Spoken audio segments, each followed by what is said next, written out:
Hello friends, welcome to channel MPRM। आशा करती हूँ कि आप सभी स्वस्थ होंगे, निरंतर अपने एग्जाम की तैयारी कर रहे होंगे। हम पढ़ रहे थे UGC नेट प्रीवियस ईयर के क्वेश्चंस, जिसमें हम पेपर 1 को कंप्लीट कर रहे हैं। इसमें हमारी 6 यूनिट है, जिसमें हम शोध पद्धति, प्रायोगात्मक और क्रियात्मक शोध को कंप्लीट करेंगे। इसके पहले हम एक वीडियो कंप्लीट कर चुके हैं। इसमें लगभग हम 500 क्वेश्चन सॉल्व करेंगे। तो चलिए स्टार्ट करते हैं। यदि फ्रेंड्स आप हमारे चैनल पर नए हैं और अपने चैनल सब्सक्राइब नहीं किया है, तो यदि आपको वीडियो थोड़ा सा भी यूजफुल लगता है तो वीडियो को लाइक कीजिए, कमेंट कीजिए, चैनल को सब्सक्राइब कीजिए और अपने प्यारे प्यारे फ्रेंड्स के साथ वीडियो को शेयर कीजिए। और यदि आप चाहते हैं कि मैं कोई और बुक पहले कंप्लीट कराऊं, तो प्लीज़ आप मुझे कमेंट कीजिए उस बुक का नाम। मैं पूरी कोशिश करूंगी उस बुक को पहले कंप्लीट कराने की। चलिए स्टार्ट करते हैं। शोध पद्धतियाँ, प्रयोगात्मक और क्रियात्मक शोध। इससे संबंधित पहला प्रश्न है हमारा, परिणात्मक शोध निम्नलिखित में से किन कारकों पर अनिवार्यतः विचार किया जाना चाहिए। जो परिणात्मक शोध होते हैं उसमें मुख्यतः विचार किया जाना चाहिए माप पर, कारणता पर और उसकी प्रतिकृति पर। सांख्यिकी विश्लेषण का अपवर्जन नहीं किया जाता और मानकीकरण को कम महत्व इसमें अंतर्गत नहीं आता। परिणात्मक शोध के अंतर्गत विचार करना चाहिए माप पर, कारण पर और प्रतिकृति पर।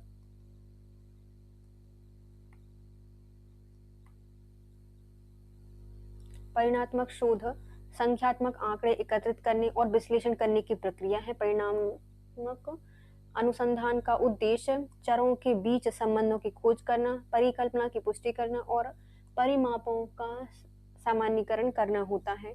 परिणात्मक शोध निम्नलिखित कारकों पर अनिवार्यतः विचार किया जाना चाहिए। इसमें माप, कारणता, प्रतिकृति आदि विकल्प मुख्यतः देखने चाहिए, विचार करने चाहिए। नेक्स्ट आते हैं क्षेत्र में प्रयोग पर आधारित शोध के लाभ क्या होते हैं। तो क्षेत्र में प्रयोग के आधार पर जो आधारित शोध होते हैं, यह एक प्रबल बाध्य वैधता होती है, नहीं होती।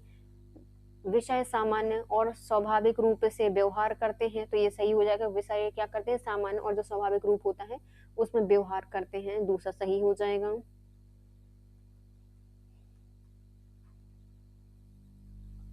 प्रयोग प्राकृतिक व्यवस्था में होता है, ये भी सही हो जाएगा। प्राथमिक आंकड़ों का सृजन किया जाता है, तो ये भी सही हो जाएगा। विस्तृत संभार तंत्र की आवश्यकता नहीं होती, तो ये गलत हो जाएगा।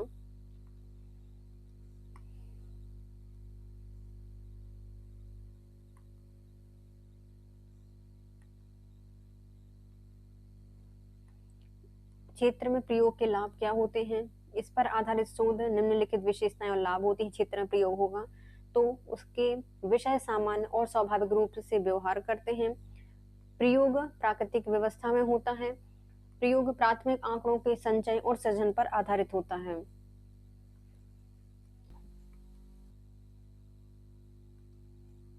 देखो, प्रयोगात्मक शोध के चरण का क्रम क्या होगा। यदि आपको प्रयोग करना है तो आप क्या करेंगे, तो सबसे पहले इसमें किया जाएगा कि हम जो परिवेश है उसका चयन करेंगे, सेटिंग है हम उसकी क्या करेंगे, चयन किया जाएगा। दूसरे नंबर पर हम क्या करेंगे, जो प्रयोगात्मक अभिकल्प है उसका चयन किया जाएगा। प्रयोग करना है उसका हम क्या करेंगे, अभिकल्प का चयन करेंगे। तीसरे नंबर पर आएगा हम जो चर है उनकी क्रिया को रूप देंगे, तो क्या करेंगे, चरों को क्रिया का रूप देंगे कि क्या चरण है उसकी क्या क्रिया की जानी है उसको देखेंगे। फिर प्रयोग का संचालन किया जाएगा, जो प्रयोग करने हैं उसका हम संचालन करेंगे। और सबसे लास्ट में जो प्रयोग है उनका विश्लेषण और व्याख्या की जाएगी। सबसे पहले हम प्रवेश का चयन करेंगे, फिर प्रयोगात्मक अभिकल्प का चयन किया जाएगा, चरों की क्रिया को रूप दिया जाएगा, प्रयोगों का संचालन किया जाएगा और उसके परिणाम, विश्लेषण और उसकी व्याख्या की जाएगी।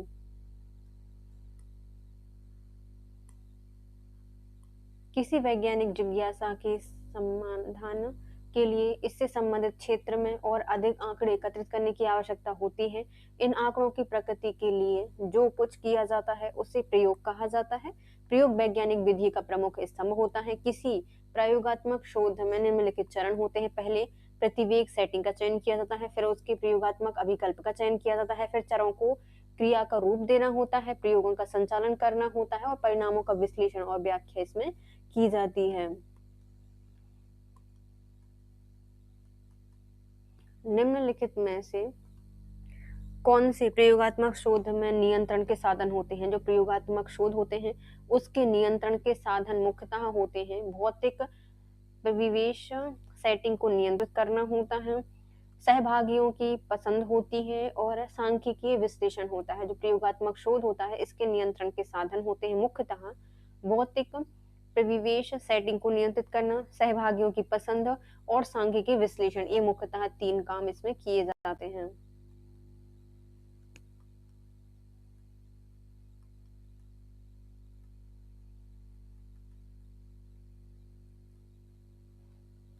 प्रयोगात्मक अनुसंधान अनुसंधान की एक प्रमुख विधि है।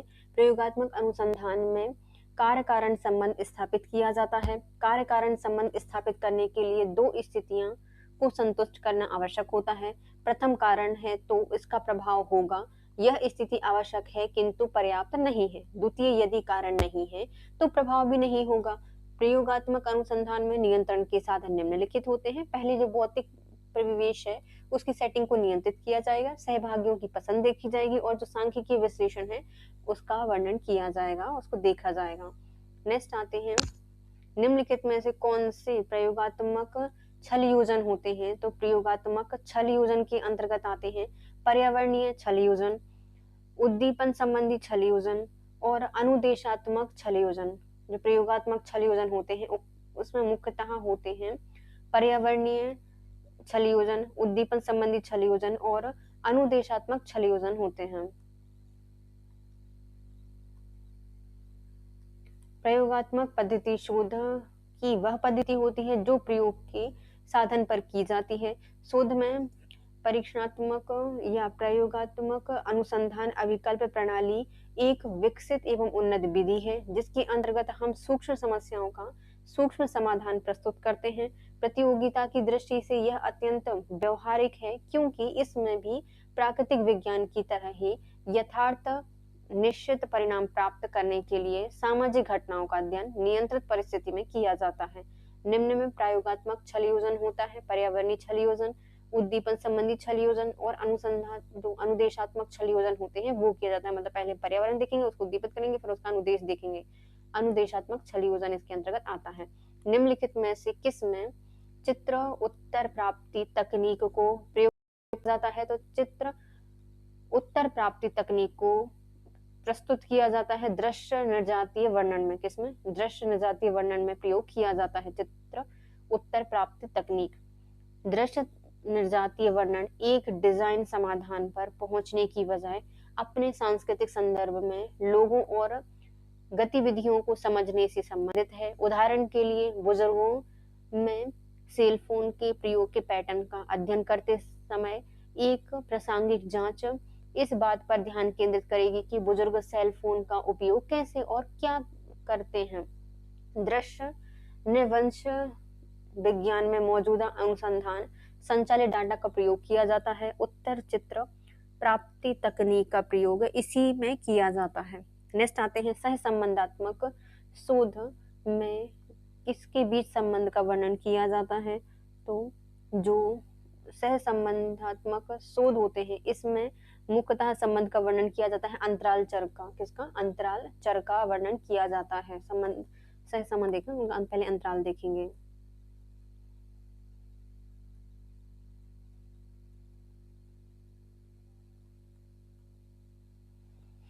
सहसंबंधात्मक शोध अंतराल चर के बीच के संबंधों का वर्णन करता है। शोधकर्ता द्वारा एक सहसंबंधात्मक शोध डिजाइन के अंतर्गत दोनों अंतराल चर में से किसी को भी नियंत्रित या हेर फेर किए बिना चर के बीच संबंधों की जांच करता है।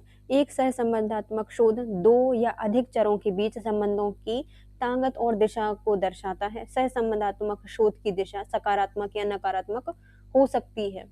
फिर आते हैं, यदि शोध का फोकस एक उस विद्यालय में सुधार लाता है जिसमें विद्यार्थी प्रतिभागी और शोध पर्यवेक्षक शिक्षक है तो इस तरह के एक शोध को किस रूप में के नाम से जाना जाएगा? तो यदि शोध का फोकस किस पर है, उस विद्यालय में जितने बच्चे हैं वो प्रतिभागी हैं और शोध पर्यवेक्षक कौन है? शिक्षक है। तो इसको कहा जाएगा क्रियानिष्ठ शोध, एक्शन रिसर्च कहा जाएगा। कि मतलब वो टीचर उनको पढ़ाते भी जा रहा है, एक्शन करते जा रहा है और देखते जा रहा है, तो क्रियानिष्ठ शोध इसको कहा जाएगा। एक्शन रिसर्च एक शोध विधि होती है जिसका उद्देश्य एक साथ किसी मुद्दों की जांच और समाधान करना होता है। इसे पहली बार 1944 में MIT के प्रोफेसर कुट्स लेविन द्वारा एक शब्द के रूप में गढ़ा गया था। एक्शन रिसर्च के 3 स्तर व्यक्तिगत एक्शन रिसर्च, सहयोगी एक्शन रिसर्च और स्कूली व्यापी एक्शन रिसर्च हैं। तो जो एक्शन रिसर्च है इसके कितने स्तर हैं? 3 हैं। पहले व्यक्तिगत एक्शन रिसर्च, सहयोगी एक्शन रिसर्च और तीसरा स्कूल व्यापी एक्शन रिसर्च। एक्शन रिसर्च क्रिया में 4 प्रमुख चरण होते हैं: प्रतिबिंबित करना, योजना बनाना, कार्य करना, निरीक्षण करना, फिर चक्र के माध्यम से जारी रखने के लिए प्रतिबंधित करना। डेकिंस एंड वॉटकिंस 1999 में इनके द्वारा ये दिया गया था चक्र। नेक्स्ट आते हैं, एक शोधकर्ता शोध प्रश्न को डैश रखना चाहता है। तो क्या रखना चाहता है? सुव्यक्त रखना चाहता है। शोध प्रश्न का कारण अज्ञात निर्दिष्ट करना। एक शोध प्रश्न विकसित करने के लिए किसी को रुचि के विषय की पहचान करके शुरू करने और उस विषय पर प्राथमिक शोध करने की आवश्यकता होती है। शोध प्रश्न को नवीन वस्तुओं की खोज तथा पुरानी वस्तुओं एवं सिद्धांतों का पुनरीक्षण करना, इससे कि नए तथ्य प्राप्त हो सकें। इस प्रकार एक शोधकर्ता शोध को संयुक्त रखना चाहता है, इससे उनके अनुसंधान में किसी प्रकार की कठिनाई ना हो। नेक्स्ट आते हैं, 2 कथन दिए गए हैं। कथन पहला कहता है कि सहगण कोहर्ट वह जनसंख्या होती है जिसके सदस्य कुछ विशिष्ट अभिलक्षण समान होते हैं। भविष्यलक्षी अध्ययन, मतलब पहला क्या हो जाएगा? पहला सत्य हो जाएगा, है ना, कि सहगण या जो कोहर्ट होते हैं वह जनसंख्या होती है जिसके सदस्य में कुछ विशिष्ट अभिलक्षण समान होते हैं। तो पहला सही हो जाएगा। अभिलक्षी अध्ययन में अनुसंधानकर्ता लोगों की स्मृति और अनुस्मरणों पर निर्भर होता है। तो ये क्या हो जाएगा? गलत हो जाएगा, तो इस पर निर्भर नहीं रहता, अनुस्मरण पर और स्मृतियों पर निर्भर नहीं रहता। अगर निर्भर रहता है तो ये गलत हो जाएगा।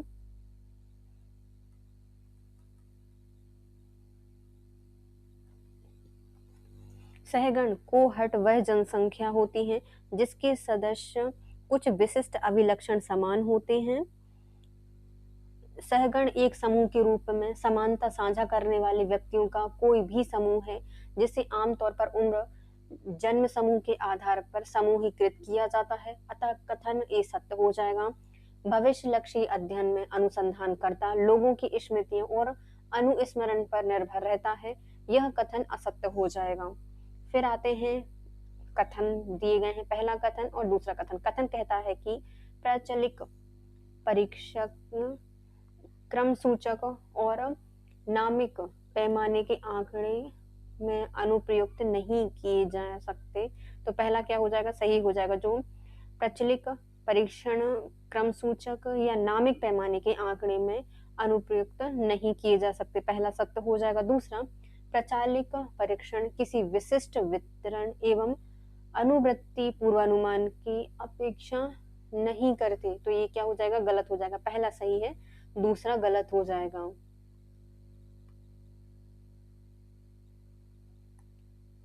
उपयुक्त दोनों कथन में कथन पहला सही है किंतु कथन दूसरा गलत है, क्योंकि प्रचलित परीक्षणों में आमतौर पर रैंक की बजाय निरपेक्ष संख्या या मूल्यों में व्यक्त आंकड़े सम्मिलित होते हैं। प्रचलित परीक्षण उपयोगी होते हैं क्योंकि ये परीक्षण परिकलित प्रतिदर्श आंकड़े के महत्व और विश्वसनीयता के परीक्षण के लिए सबसे शक्तिशाली होते हैं।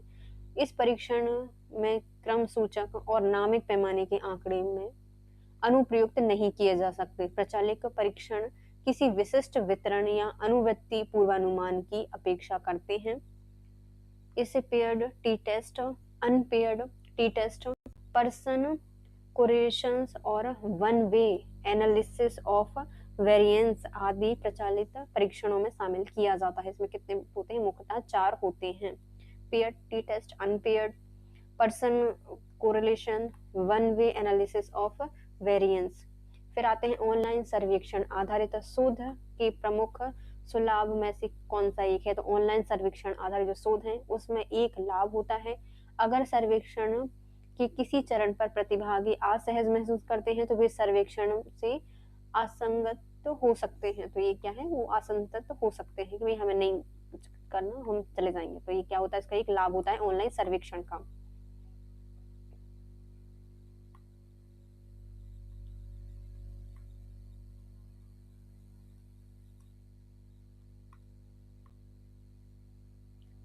ऑनलाइन सर्वेक्षण संचरित प्रश्नावली है जिसका उपयोग किसी विशिष्ट उद्देश्य के लिए लक्षित दर्शकों से डेटा एकत्रित करने के लिए किया जाता है।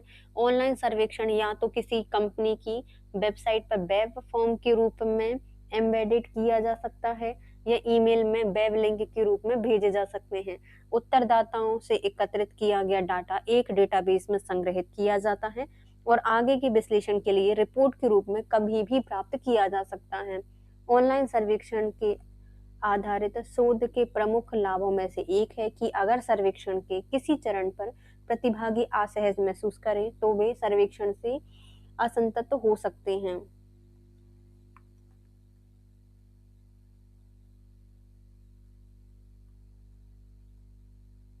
स्टूडेंट्स टी टेस्ट का सामान्यतः उपयोग कब किया जाता है? जो स्टूडेंट टी टेस्ट है इसका प्रयोग दो समूह की तुलना करने में यह देखने के लिए किया जाता है कि क्या इसमें माध्य में अंतर है क्या इसके माध्य में अंतर है, ये देखने के लिए प्रयोग किया जाता है स्टूडेंट टी टेस्ट।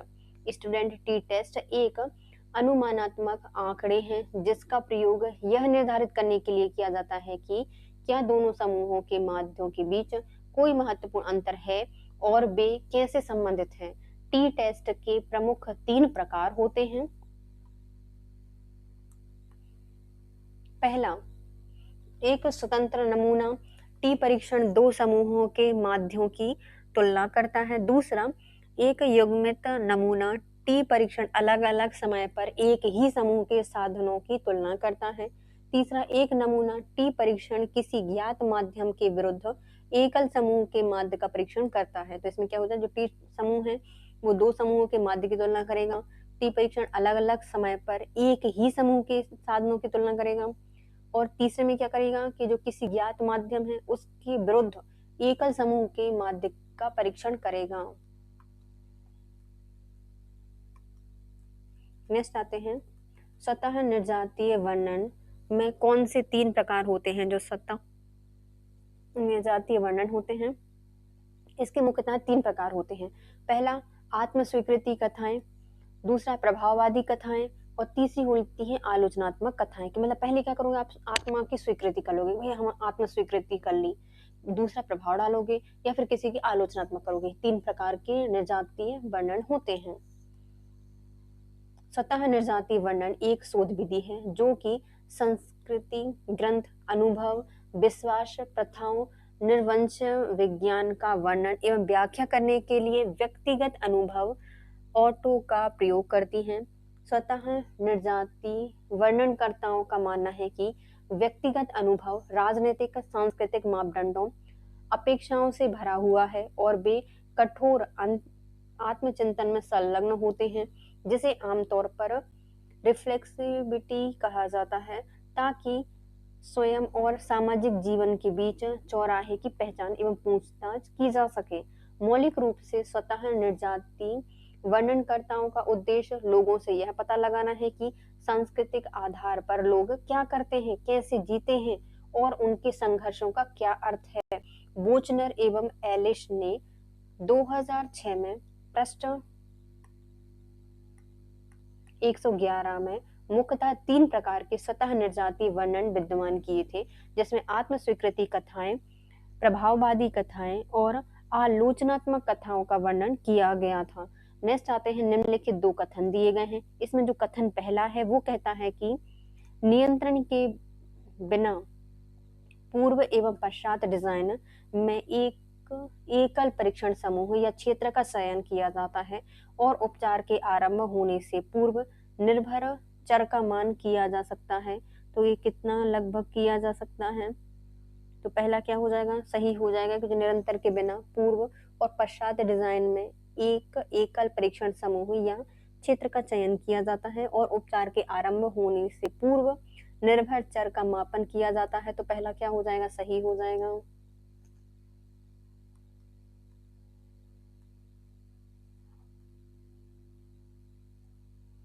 दूसरा, नियंत्रण के साथ पूर्व और पश्चात डिजाइन में दो क्षेत्रों का चयन किया जाता है, परंतु उपचार से पूर्व दोनों ही क्षेत्रों में एक समान अवधि के लिए निर्भर चर का मापन नहीं किया जा सकता, तो ये क्या हो जाएगा, गलत हो जाएगा। पहला सही है लेकिन दूसरा गलत हो जाएगा।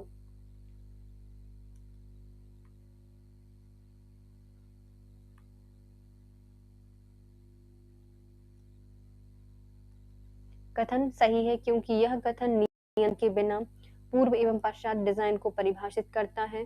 दूसरा गलत है क्योंकि नियंत्रण के समय या नियंत्रण के साथ पूर्व और पाश्चात्य डिजाइन में दो क्षेत्रों का चयन किया जाता है और एक ही समय पर दोनों ही क्षेत्रों पर चर का मान किया जाता है। एक ही समय पर दोनों चरों का मान किया जाता है, दोनों क्षेत्रों पर चरों का मान मापन किया जाता है। नेक्स्ट आते हैं, फिर से कथन और कारण दिए गए हैं। पहला कथन कहता है कि हेरफेर और नियंत्रण प्राकृतिक विज्ञान में शोध की दो महत्वपूर्ण विशेषताएं होती हैं, संभावनाएं होती हैं, तो ये सही हो जाएगा। हेरफेर और नियंत्रण प्राकृतिक विज्ञान के शोध की दो महत्वपूर्ण संभावनाएं हैं। दूसरा, समाज विज्ञानियों द्वारा कई घटनाओं का हेरफेर और नियंत्रण नहीं किया जा सकता है, तो ये क्या हो जाएगा, सही हो जाएगा कि जो समाज विज्ञानी है उनके द्वारा कई घटनाओं का हेरफेर और नियंत्रण नहीं किया जा सकता है। हेरफेर और नियंत्रण प्राकृतिक विज्ञान में शोध की दो महत्वपूर्ण संभावना है। इसका प्रयोग प्रयोगात्मक शोध में किया जाता है। समाज विज्ञान में हेरफेर करना कठिन है, इसलिए इसे समाज विज्ञान शोध की सभी विधा में उपयोग नहीं किया जा सकता।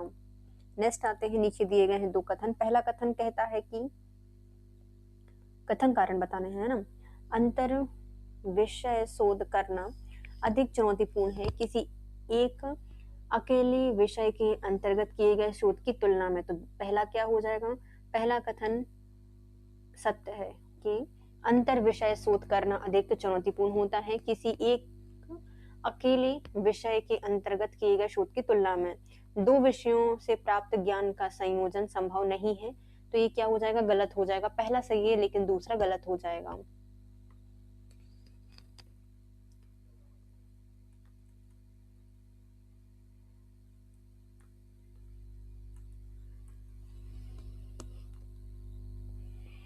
अंतर अनुशासन शोध एक अधिक चुनौतीपूर्ण शोध कार्य होता है किसी अन्य विषय में किए गए शोध कार्य की तुलना में, क्योंकि इस प्रकार के शोध में दो या दो से अधिक विषयों के ज्ञान को समेकित किया जाता है, अतः उपरोक्त अभिकथन हेतु दिया गया तर्क गलत है। नेक्स्ट आते हैं, कभी कभी प्रयोज्य जो यह जानते हैं कि वे नियंत्रक समूह में प्रायोगिक समूह के विरुद्ध उससे उत्कृष्ट दिखने के लिए मेहनत कर सकते हैं। इस परिघटना को निम्नलिखित रूप से जाना जाता है, इसे कहा जाता है क्षतिपूर्ति प्रतिद्वंद्विता। कभी कभी प्रयोज्य जो यह जानते हैं कि वे नियंत्रक समूह में है प्रायोगिक समूह के विरुद्ध उससे उत्कृष्ट दिखाने के लिए मेहनत कर सकते हैं। इस परिघटना को क्षतिपूर्ति प्रतिद्वंद्विता के या प्रतिद्वंद्विता में जाना जाता है। निम्नलिखित में से कौन वास्तविक प्रायोगिक परिकल्पना से संबंधित है, तो वास्तविक प्रायोगिक जो अभिकल्पना है उसका संबंध है द्वि समूह है यथीक्षीकृत विषय परीक्षा उत्तर अभिकल्पना से और यथाक्षीकृत समूह पूर्व परीक्षण उत्तर अभिकल्पना से, तो दोनों ही सही हो जाएंगी। वास्तविक प्रायोगिक अभिकल्पना का संबंध है द्वि समूह है यथाक्षीकृत विषय परीक्षाोत्तर अभिकल्पना से और दूसरा है यथाक्षीकृत समूह पूर्व परीक्षाोत्तर अभिकल्पना से, दोनों ही सही हो जाएंगे।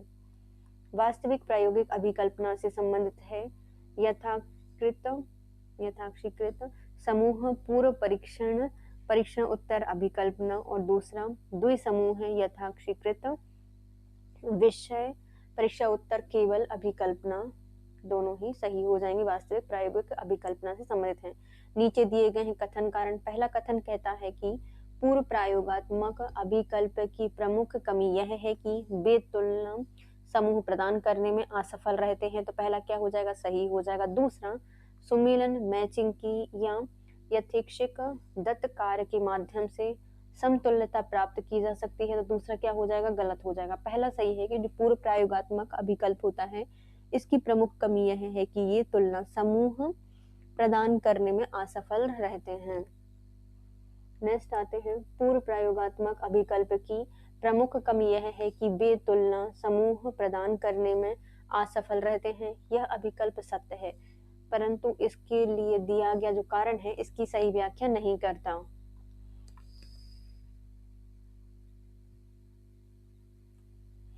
क्रियात्मक अनुसंधान में समीक्षात्मक सर्वेक्षण के चरण के दौरान कौन से कार्यकलाप किए जाते हैं? तो इसमें मुख्यतः कार्यकलाप किए जाते हैं, परिस्थितियों के तथ्यों का वर्णन किया जाता है और जो परिस्थितियों के तथ्य हैं उनकी व्याख्या की जाती है। तो क्रियात्मक अनुसंधान में समीक्षात्मक पर्यवेक्षण जो सर्वेक्षण है उसके चरण के दौरान परिस्थितियों के तथ्यों का वर्णन किया जाता है और परिस्थितियों के तथ्यों की व्याख्या करनी होती है। इसमें क्रियात्मक अनुसंधान में समीक्षात्मक सर्वेक्षण के चरण के दौरान परिस्थितियों के तथ्यों का वर्णन और परिस्थितियों के तथ्य की व्याख्या संबंधित कार्यकलाप किए जाते हैं। क्रियात्मक अनुसंधान किसी समस्या की पहचान करने, उसके निदान हेतु उपाय सुझाने के लिए किया जाता है। क्रियात्मक अनुसंधान का प्रक्रम चक्रीय होता है। जो क्रियात्मक अनुसंधान शब्द है इसका प्रयोग सर्वप्रथम कुर्टस-लेविन के द्वारा किया गया था। इसमें सबसे पहले होता है चिंतन, फिर नियोजन, फिर क्रियान्वयन, फिर पर्यवेक्षण करना। फिर से चिंतन करेंगे, फिर से नियोजन करेंगे, फिर से क्रियान्वयन किया जाएगा और फिर से पर्यवेक्षण किया जाएगा। तो क्रियात्मक अनुसंधान का प्रक्रम कैसा होता है? चक्रीय प्रक्रम के अंतर्गत आती है। निम्नलिखित में से कौन सी विशेषताएं शोध में स्वतंत्र चरण का सर्वोत्तम वर्णन करती है? तो शोध में स्वतंत्र चरण का सर्वोत्तम वर्णन किया जाता है मुख्यतः किसके अंतर्गत किया जाता है? इसमें रखे जाते हैं पहला, यह कारण कार्य संबंध कारक होते हैं। तो कोई भी शोध होता है इसमें स्वतंत्र चर के अंदर रखा जाता है कारण कार्य संबंध। और दूसरा, यह वह स्थिति या विशेषता होती है जिसमें प्रयोगात्मक अध्ययन में हेरफेर किया जाता है। तो ऐसी इसमें स्थितियां या विशेषताएं रखी जाती हैं, विश्लेषता रखी जाती है जिसमें प्रायोगिक अध्ययन में हेरफेर किया जा सकता है। स्वतंत्र चर शोधन में चर के कारण और कार्य संबंधों को बताना है। यह शोध में अन्य चरों में स्वतंत्र कारण है। आश्रित चरों के प्रभाव को जानने के लिए हेरफेर और बदलाव एक शोधकर्ता द्वारा किया जाता है।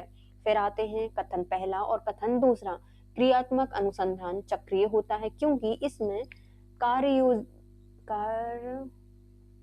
योजना क्रिया, पर्यवेक्षण और विचरण का चक्र सम्मिलित होता है। तो जो क्रियात्मक अनुसंधान कैसा होता है? चक्रीय होता है। पहला सही हो जाएगा क्योंकि इसमें योजना क्रिया, पर्यवेक्षण और विचरण का चक्र सम्मिलित होता है। दूसरा, क्रियात्मक अनुसंधान का प्रयोजन चरों के बीच कारणात्मक संबंध की व्याख्या करने हेतु एक सिद्धांत विकसित करना होता है। तो ये गलत हो जाएगा। पहला सही है लेकिन दूसरा गलत है।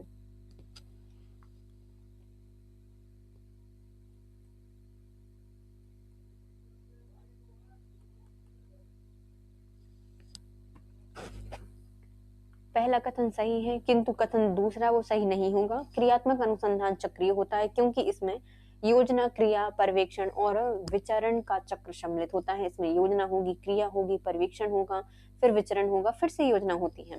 क्रियात्मक अनुसंधान का मुख्य उद्देश्य तात्कालिक समस्याओं का निवारण खोजना होता है। जिस समस्या का समाधान प्रगति में है उसकी चिंतनशीलता समीक्षा करना है। नेक्स्ट आते हैं, कोई शिक्षक स्किनर के प्रबलन सिद्धांत पर आधारित शिक्षण अधिगम सत्र अवधि में प्रशंसा और प्रोत्साहन का प्रभाव ज्ञात करने का प्रस्ताव करता है। यह किस प्रकार के अनुसंधान से संबंधित है? तो इसका संबंध है अनुप्रयुक्त अनुसंधान से, जिसमें शिक्षण अधिगम सत्र अवधि में प्रशंसा और प्रोत्साहन को प्रभाव ज्ञात करने का प्रस्ताव होता है। तो इसमें अनुप्रयुक्त अनुसंधान के अंतर्गत इसको रखा जाता है। यदि कोई शिक्षक स्किनर के प्रबलन सिद्धांत पर आधारित शिक्षण अधिगम सत्र अवधि में प्रशंसा और प्रोत्साहन का प्रभाव ज्ञात करने का प्रस्ताव करता है तो यह अनुप्रयुक्त अनुसंधान से संबंधित होगा।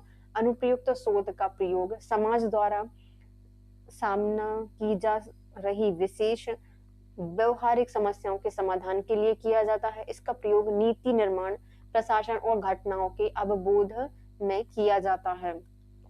नेक्स्ट आती हैं, महाविद्यालय का एक शिक्षक विद्यार्थियों के घर की परिस्थितियों, उपलब्ध छात्रावासों से संबंधित वास्तविक परिस्थितियों की चित्रण की दृष्टि से शोध करता है। ऐसा करने के लिए निम्नलिखित में से कौन सा शोध प्रारूप उपयोगी रहेगा? तो इसमें प्रतिभागी प्रेक्षण आधारित शोध। महाविद्यालय एक शिक्षक विद्यार्थियों के घर की परिस्थितियां, उपलब्ध छात्रावास से संबंधित वास्तविक परिस्थितियों का चित्रण की दृष्टि से शोध करता है। ऐसा करने के लिए निम्नलिखित कौन सा शोध प्रारूप उपयोगी होगा? तो इसमें प्रतिभागी प्रेक्षण आधारित शोध इसमें उपयोगी होगा।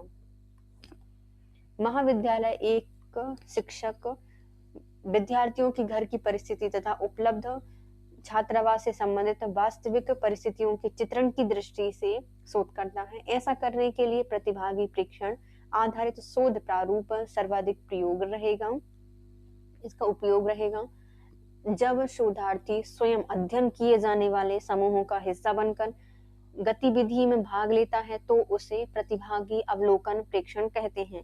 इसमें शोधार्थी स्वयं, जो शोधार्थी समूह होते हैं उनके बीच पूरी तरह घुल मिल जाता है और उसकी असली पहचान छुपी रहती है। इस प्रकार वह समूह के कार्य व्यवहार, रीति रिवाज, जीवन मूल्य और परंपराओं को बेहतर ढंग से जान पाता है।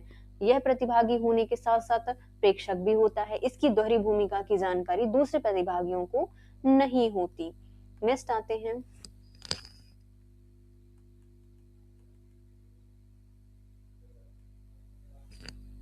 निम्नलिखित में से किन शोधों में संभवतः यह आधारित प्रतिदर्श चयन विधियों का अनुप्रयोग किया जाता है? तो उसमें मुख्यतः सर्वेक्षण शोध, परीक्षणात्मक शोध और सह संबंधात्मक अभिकल्प आधारित शोध किए जाते हैं। तो शोध में संभवतः प्रतिदर्श चयन विद्यार्थियों का अनुप्रयोग किया जाता है, सर्वेक्षण शोध में, परीक्षणात्मक शोध में और सह संबंधात्मक अभिकल्प आधारित शोध किए जाते हैं इसमें। तो सर्वेक्षण शोध, परीक्षणात्मक शोध और सह संबंधात्मक अभिकल्प आधारित शोध में संभवतः यह आधारित प्रतिदर्श चयन विधियों का अनुप्रयोग किया जाता है। संभवतः प्रतिदर्श चयन पद्धति में इस धारणा के आधार पर नमूने का चयन किया जाता है कि चयनित समग्र के सभी तथ्यों के सामने होने की संभावना है। संभवतः प्रतिदर्श चयन तकनीक में प्रतिदर्श चयन की कई अलग अलग तकनीकें सम्मिलित होती हैं। सरल यादृच्छिक प्रतिदर्श चयन विधि संभवतः नमूना चयन का सबसे बुनियादी रूप होता है और नमूना चयन में सबसे व्यापक रूप से इस्तेमाल किया जाने वाला तरीका है, क्योंकि यह बहुत आसान विधि होती है। नेक्स्ट आते हैं, निम्नलिखित में से कौन शोध विधियों में अनुभाविक आगमनात्मक प्रतिमान का अनुप्रयोग किया जाता है? तो इसमें मुख्यतः किया जाता है निर्जातीय विज्ञान अध्ययन का, दृष्टि अध्ययन विधि का और जो वृत्तांत परक विधि है इसका प्रयोग किया जाता है। जो अनुभाविक आगमनात्मक प्रतिमान का अनुप्रयोग क्या होता है? तो अनुभव कर रहे हो, आगमन कर रहे हो, निर्जातीय करेंगे, उसकी वृष्टि करेंगी जाएगी, वृष्टि देखी जाएगी और उसमें वृत्तांत परक विधियों का प्रयोग किया जाता है। निर्जातीय विज्ञान अध्ययन, वृष्टि अध्ययन विधि और वृत्तांत परक विधि जैसे शोध विधियों में अनुभाविक आगमनात्मक प्रतिमान का अनुप्रयोग किया जाता है। व्यवहारवादी उपागम विश्लेषणात्मक विवेचन के लिए विशेष रूप से आगमनात्मक पद्धति तथा अनुभाविक पद्धति का प्रयोग करता है। व्यवहारवादी उपागम राजनीति एवं राजनीतिक व्यवहार संदर्भित यथार्थों के व्यवहार परक विश्लेषण का अनुभाविक तरीका होता है। व्यवहारवाद की प्रकृति मुख्यतः अनुभाविक एवं क्रियात्मक दोनों होती है। इसमें व्यक्तिनिष्ठ मूल कल्पना और आदर्शों के लिए जगह नहीं होती। इसमें व्यक्तिनिष्ठ मूल कल्पना और आदर्शों के लिए कोई भी जगह नहीं होती। नेक्स्ट आते हैं, निम्नलिखित में कौन सी शोध विधि परिकल्पना, परीक्षण और सामान्यीकरण पर बल देती है? तो ये मुख्यतः प्रयोगात्मक और कार्योत्तर शोध जो कि परिकल्पना, परीक्षण और सामान्यीकरण पर बल देती है। सामान्य कर देगी, परीक्षण करेगी। प्रयोगात्मक और कार्योत्तर शोध, प्रयोगात्मक एवं कार्योत्तर शोध विधि परिकल्पना, परीक्षण एवं सामान्यीकरण पर बल देती है। प्रयोगात्मक शोध में कार्य कारण संबंध स्थापित किया जाता है। कार्य कारण संबंध स्थापित करने के लिए दो स्थितियों को संतुष्ट करना होता है। इसमें कौन कौन सी दो स्थितियां होती हैं उनको संतुष्ट करना होगा। पहला कार्य उत्तर शोध वह अर्थ घटना के बाद शोध किया जाने से है। इसे एक्स पोस्ट फैक्टो रिसर्च भी कहा जाता है। क्या कहा जाता है? इसे एक्स पोस्ट फैक्टो रिसर्च भी कहा जाता है।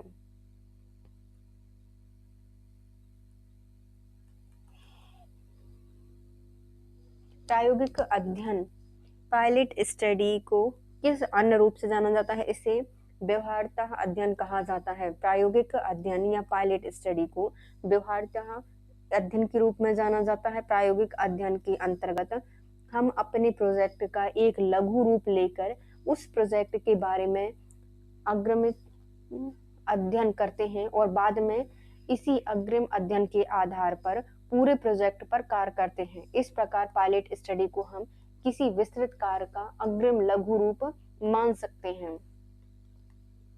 नेक्स्ट आते हैं ऐतिहासिक शोध, जो उससे संबंधित शोध है, उसकी हम ऐतिहासिक शोध से संबंधित प्रश्न पढ़ेंगे। पहला प्रश्न है, ऐतिहासिक अनुसंधान का सीमा बंधन क्या कहलाता है? तो ऐतिहासिक अनुसंधान है, उसका हमने सीमा बंधन कर दिया, तो वह एक स्वाभाविक सामान्यीकरण, मतलब स्वाभाविक सी बात है, सामान्यीकरण है तो स्वाभाविक सामान्यीकरण से संबंधित है। ऐतिहासिक अनुसंधान उन घटनाओं के कारण प्रभावों से संबंधित अभिकल्पना का परीक्षण करने के लिए पिछली घटनाओं से संबंधित डेटा का व्यवस्थित संग्रह और वस्तुनिष्ठ मूल्यांकन होता है, जो वर्तमान घटनाओं की व्याख्या करने में मदद कर सकता है।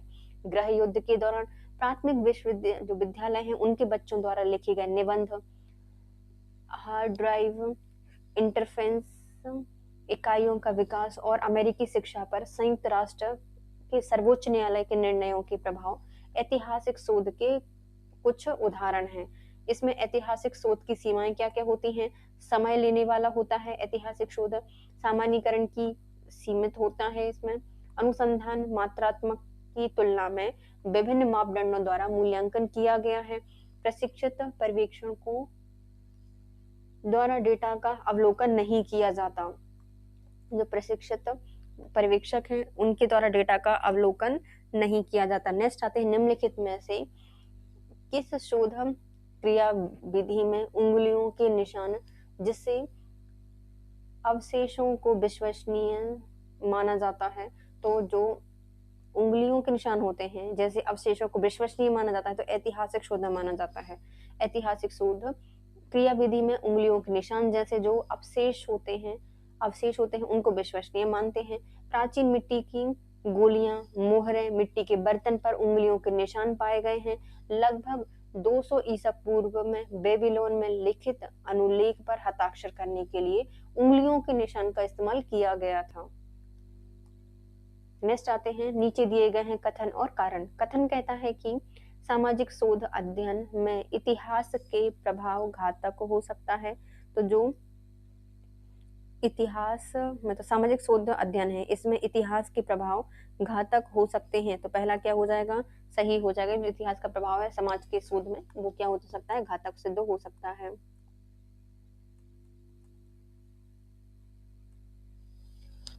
किसी अध्ययन के दौरान होने वाली विभिन्न घटनाओं में उत्तरदायी की राय और अभिव्यक्तियां प्रभावित नहीं हो सकती, तो ये क्या हो जाएगा? सही नहीं होगा, क्योंकि कोई भी अध्ययन है उसमें जो होने वाले विभिन्न घटनाएं हैं उनके उत्तरदाताओं की राय और अभिव्यक्तियां प्रभावित नहीं हो सकती, तो ये गलत हो जाएगा। पहला सही है लेकिन दूसरा गलत है। सामाजिक शोध अध्ययन में इतिहास के प्रभाव घातक हो सकते हैं, यह कथन सत्य है। सामाजिक शोध नवीन तथ्यों की खोज, पुराने तथ्यों के सत्यापन, इसके क्रमबद्ध पारस्परिक संबंधों, कारणों की व्याख्या, उन्हें संचालित करने वाले प्राकृतिक नियमों के अध्ययन की सुनियोजित पद्धति होती है। कारण कहता है कि किसी अध्ययन के दौरान होने वाली विभिन्न घटनाओं से उत्तरदाताओं की राय और अभिव्यक्तियां प्रभावित नहीं हो सकती, ये कथन असत्य है। नेक्स्ट आते हैं, फिर से दो कथन दिए गए हैं। कथन कहता है कि एक समय अवधि में इस विचार पर बार बार प्रश्न किया जाता है कि इतिहास की उत्पत्ति अभिलेखों से होना चाहिए, तो ये क्या है? सही है कि जो इतिहास की उत्पत्ति है वो अभिलेखों से होनी चाहिए, सही बात है। विषय वस्तु की इतिहास के शोधकर्ताओं को सूचना के विभिन्न स्रोत ढूंढने को मजबूर करती हैं क्या? तो ये गलत हो जाएगा कि जो ये भी सही है कि जो विषय वस्तु की विश्वस्त इतिहास के शोधकर्ताओं को सूचना के विभिन्न स्रोत ढूंढने को मजबूर करती है, तो ये भी सही हो जाएगा। दोनों क्या हो जाएंगे? सही हो जाएंगे। इतिहास के साक्ष्य के रूप में पांडुलिपियां, वेद, ग्रंथों, अभिलेखों और अवशेष आदि का प्रयोग होता है, जिसमें स्वयं सत्य होने के साक्ष्य प्रमाणित नहीं है। अतः विषय वस्तु की विश्वस्तता हेतु शोधकर्ताओं को सूचना के विभिन्न स्रोत ढूंढने को मजबूर होना पड़ता है। यह कहना गलत नहीं है कि एक समय अवधि में इस विचार पर बार बार प्रश्न किया जाना चाहिए कि इतिहास की उत्पत्ति साक्ष्यों से होनी चाहिए या नहीं। फिर आते हैं, फिर से कथन और तर्क दिया गया है। ऐतिहासिक शोध में प्रदत्त किसी महत्व का हो, इससे पहले यह प्रमाणिक होना चाहिए, फिर भी प्रमाणिक का साक्ष्य उसके महत्व को स्थापित नहीं कर सकता। यह परिशुद्ध भी होना चाहिए। तो पहला क्या हो जाएगा, पहला सही हो जाएगा। दूसरा कह रहा है इसलिए बाह्य आलोचना को प्रदत्त की निम्नतर समीक्षा कहा जाता है, तो ये भी सही हो जाएगा। दोनों ही क्या हो जाएंगे, सही हो जाएंगे। और जो आर है वो एक ही सही व्याख्या भी करता है।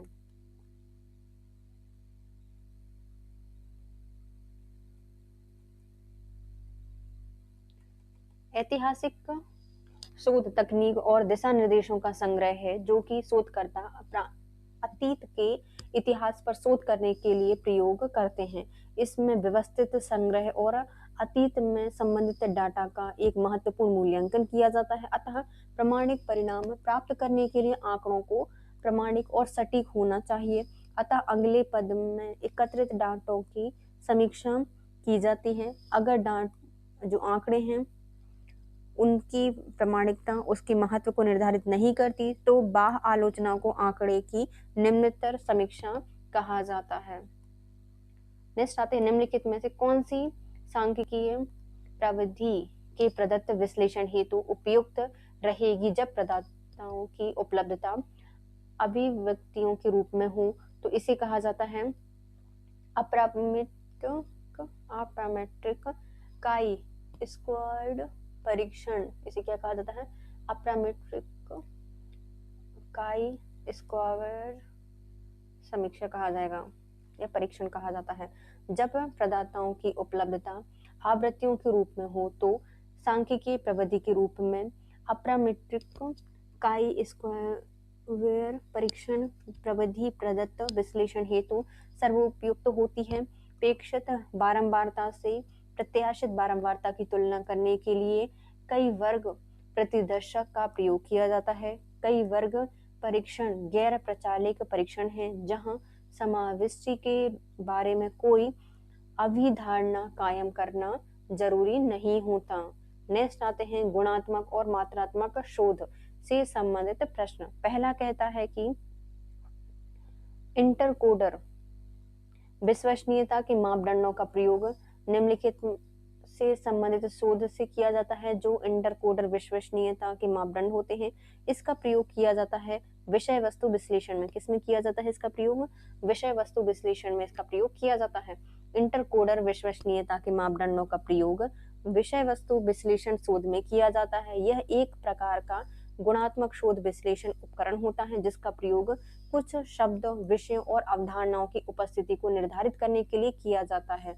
यह विधि शोधकर्ता प्राप्त पदार्थ के शब्द में सामग्री, वस्तुनिष्ठ विषय वस्तु और संबंधों के अर्थों का विश्लेषण करने के लिए करता है। नेक्स्ट आता है, प्रकरण केश अध्ययन पद्धति की विशेषताएं क्या होती हैं। जो प्रकरण या जो अध्ययन होते हैं उसकी प्रमुख विशेषताएं होती हैं। पहला, यह क्या करेगा, विशिष्टता परक होती है। दूसरा, विवरणात्मक होती है। और तीसरा, आगमनात्मक होती है। क्या क्या होगी इसमें, विशिष्टता परक होगी, विवरणात्मक होगा और तीसरा क्या होता है, आगमनात्मक होता है, आगमनात्मक होती है।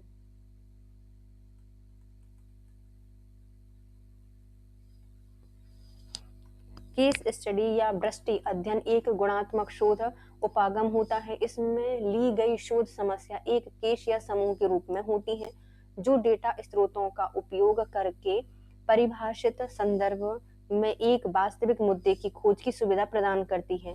यह विशिष्टता परक, विवरणात्मक और आगमनात्मक होता है। शोधार्थी वृष्टि अध्ययन सभी प्रकार के प्रदत्तों को एकत्रित करके करता है। नेक्स्ट आते हैं, कथन बताइए। कथन पहला कहता है कि शोध प्रश्न एक दूसरे से संबंध होने चाहिए। पहला सही हो जाएगा। दूसरा, शोध प्रश्न व्यापक एवं संकीर्ण होने चाहिए, तो ये गलत हो जाएगा। पहला सही है लेकिन दूसरा गलत हो जाएगा। शोध प्रश्न एक ऐसा प्रश्न होता है जिसका उत्तर देते हुए शोध परियोजना निर्धारित की जाती है। इसके द्वारा ही शोध की स्थिति का संज्ञान होता है। यह मात्रात्मक, आंशिक या गुणात्मक मुख्य शोध का अनिवार्य पद भी होता है। शोध प्रश्न हमेशा नैतिक, औचित्यपूर्ण, शोध से जुड़ा हुआ एवं स्थिति अनुरूप होना चाहिए। प्रश्न की स्थिति बहुत बड़ी या छोटी नहीं होनी चाहिए तथा द्व्यर्थक, भ्रामक शब्दावली का प्रयोग नहीं किया जाना चाहिए। अतः केवल जो कथन एक है वो ही सत्य है, एक ही सत्य है। निम्नलिखित में से कौन गुणात्मक अनुसंधान के अलाभकारी बिंदु होते हैं? तो जो गुणात्मक अनुसंधान है इसके अलाभकारी बिंदु हो जाएंगे कि यह अति व्यक्तिनिष्ठ होता है, सामान्यीकृत करने में इसमें कठिनाई होती है और प्रतिकृति का विषय होता है। अति संवेदनशीलता नहीं, वाद विवाद के लिए तत्पर नहीं। तो इसमें क्या होती है? अति व्यक्तिनिष्ठ होता है, सामान्यीकृत करने में कठिनाई आती है और प्रतिकृति का विषय भी इसमें बनता है। नेक्स्ट आते हैं, गुणात्मक अनुसंधान में निम्नलिखित लाभकारी बिंदु होते हैं। वो है अति व्यक्तिनिष्ठ होगा, सामान्यीकृत करने में कठिनाई होती है, यह प्रतिकृति जो प्रतिकृषि का विकास है। मात्रात्मक अनुसंधान किस पर आधारित होते हैं? जो मात्रात्मक अनुसंधान है यह मुख्यतः अति सरलीकरण पर आधारित होते हैं। मात्रात्मक अनुसंधान अति सरलीकरण पर आधारित होते हैं। सामान्यतः यह एक स्पष्टीकरण के किसी भी दृष्टिकोण को संदर्भित करता है जो संरचना या व्यवहार की जटिलताओं को कम जटिल इकाइयों में कम करने का प्रयास करता है। यह दो तरह से कार्य करता है।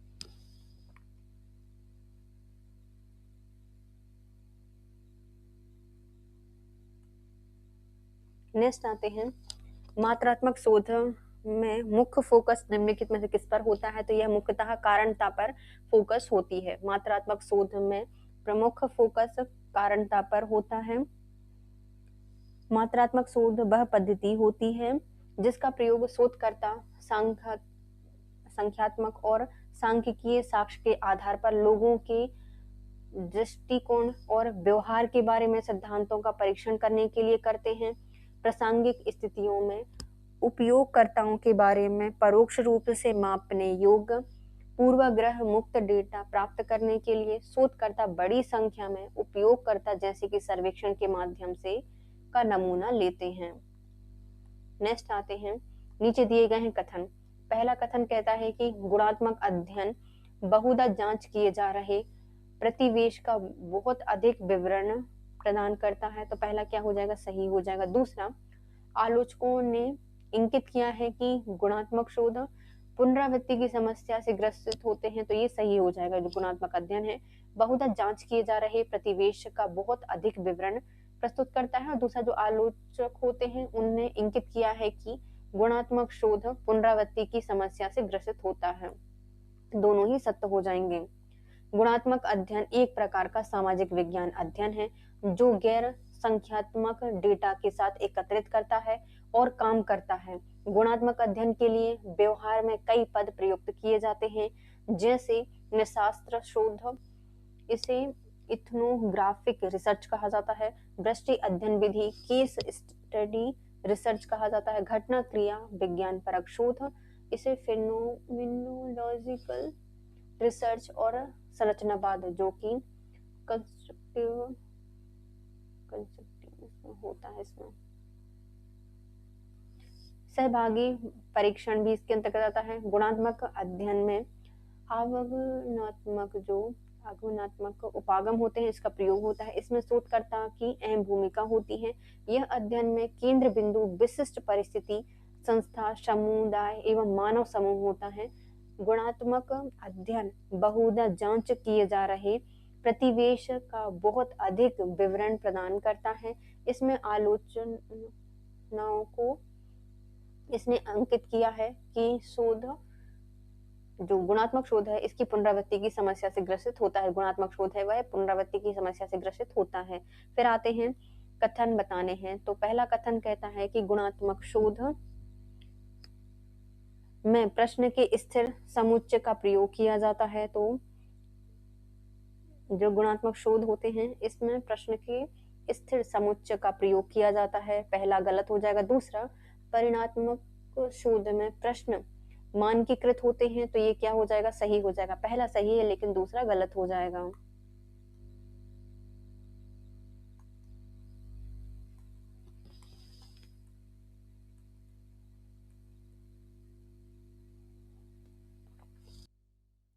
गुणात्मक शोध ऐतिहासिक शोध है जिसके निष्कर्ष निकालने और भविष्य के बारे में पूर्वानुमान लगाने के लिए पूर्व घटनाओं की जांच करना शामिल है, जबकि परिणात्मक शोध में प्रश्न मानकीकृत होते हैं। गुणात्मक शोध में प्रश्नों के स्थिर समुच्चय का प्रयोग नहीं किया जाता। नेक्स्ट आते हैं, निम्नलिखित में से कौन से आधार या ग्राउंडिंग सिद्धांत के उत्पाद होते हैं। तो ग्राउंडिंग सिद्धांत के उत्पाद होते हैं संकल्पनाएं, प्रकल्पनाएं और एक श्रेणी के गुण। ये सब क्या होते हैं, आधार सिद्धांत होते हैं। संकल्पना, प्रकल्पनाएं और एक श्रेणी के गुण।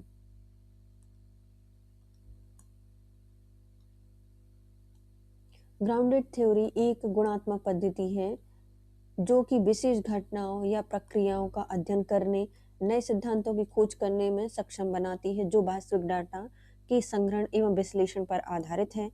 ग्राउंडेड थ्योरी एक आगमनात्मक दृष्टिकोण है जहां डेटा से नए सिद्धांत प्राप्त होते हैं। संकल्पनाएं, प्रकल्पनाएं और एक श्रेणी के गुण आधार सिद्धांत के उत्पाद हैं। नेक्स्ट आते हैं, गुणात्मक शोध और मात्रात्मक शोध दोनों निम्नलिखित में से किससे संबंधित हैं। तो गुणात्मक शोध, मात्रात्मक शोध दोनों ही डाटा न्यूनीकरण से संबंधित हैं। गुणात्मक शोध और मात्रात्मक शोध दोनों डाटा के न्यूनीकरण से संबंधित है। गुणात्मक शोध, गुणात्मक अनुसंधान गहनतापूर्वक किया जाने वाला एक ऐसा वास्तविक प्रतिक्रिया वाला अनुसंधान है जिसमें गुणात्मक प्रदत्त संकल्पनाओं की विधियों का प्रयोग कर परिकल्पनाएं, निष्कर्षों को गुणात्मक रूप से प्राप्त किया जाता है तथा इनका संबंध वर्तमान गोचर से होता है। मात्रात्मक अनुसंधान, यह अनुसंधान परिणाम के आधार पर किया जाता है। इस प्रकार के अनुसंधान प्रत्यक्षवाद के शोध पद्धति, सिद्धांत और अन्य शोध प्रारूप चयन की कठोरता के मानकों पर आधारित होते हैं। यह आंकड़ों से संबंधित अनुसंधान प्रणाली है तथा निष्कर्ष भी आंकड़ों द्वारा ही निर्धारित होते हैं। आधारीय सिद्धांत पर निम्नलिखित में से कौन सा साधन टूल होता है। तो आधारीय सिद्धांत पर टूल होते हैं निरंतर तुलना। निरंतर तुलना आधारीय सिद्धांत का सबसे अच्छा उदाहरण होती है। ग्राउंडेड सिद्धांत कई शोध अध्ययनों में नियोजित एक प्रसिद्ध पद्धति है। गुणात्मक और मात्रात्मक डेटा उत्पादन तकनीकों का प्रयोग ग्राउंडेड सिद्धांत अध्ययन में किया जाता है। ग्राउंडेड सिद्धांत डेटा से सिद्धांतों की खोज या निर्माण करने के लिए निर्धारित करता है। गुणात्मक शोध का उपयोग करके व्यवस्थित रूप से डेटा को प्राप्त करके विश्लेषण किया जाता है।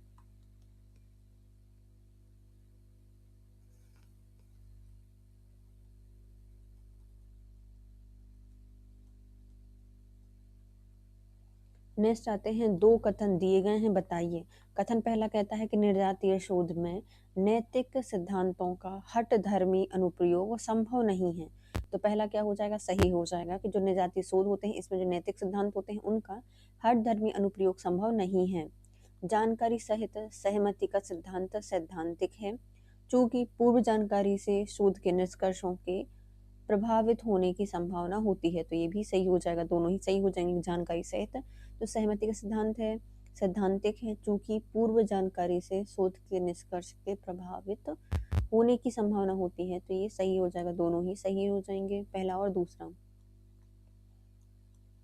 निर्जातीय शोध में नैतिक सिद्धांतों का हठधर्मी अनुप्रयोग संभव नहीं है। इसमें जानकारी सहित सहमति का सिद्धांत सैद्धांतिक होता है, चूंकि पूर्व जानकारी से शोध के निष्कर्षों के प्रभावित होने की संभावना होती है।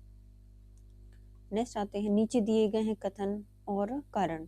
कथन कहता है कि परिणात्मक शोध प्रत्यक्षवादी ज्ञान मीमांसा में दिशा निर्देश होता है। तो पहला क्या हो जाएगा, सही हो जाएगा। जो प्रमाणिकात्मक जो शोध होते हैं उसमें, परिणात्मक शोध में प्रत्यक्षवादी ज्ञान मीमांसा से दिशा निर्देशित होते हैं। दूसरा, परिणात्मक शोध का उद्देश्य, पहला क्या हो जाएगा, गलत हो जाएगा। परिणात्मक शोध होते हैं वह प्रत्यक्षवादी ज्ञान मीमांसा से दिशा निर्देश होते हैं, ये गलत हो जाएगा। दूसरा, परिणात्मक शोध का उद्देश्य केवल प्रकल्पना का परीक्षण करना होता है, तो ये सही हो जाएगा। जो परिणात्मक शोध होता है इसका उद्देश्य प्रकल्पना का परीक्षण करना होता है, दूसरा सही, पहला गलत हो जाएगा।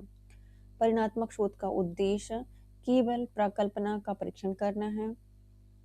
परिणात्मक शोध आंकड़ों पर आधारित होता है तथा इसका निष्कर्ष भी आंकड़ों द्वारा ही निर्धारित होता है। यह अपेक्षाकृत घटना और उसके परिणाम प्रभाव के बीच संबंधों पर केंद्रित होता है। क्रिया और प्रतिक्रिया घटना इसके परिणाम या प्रयोजन प्रभाव से जुड़ा हुआ होता है। क्वालिटेटिव शोध प्रत्यक्षवादी ज्ञान मीमांसा से दिशा निर्देशित नहीं होते।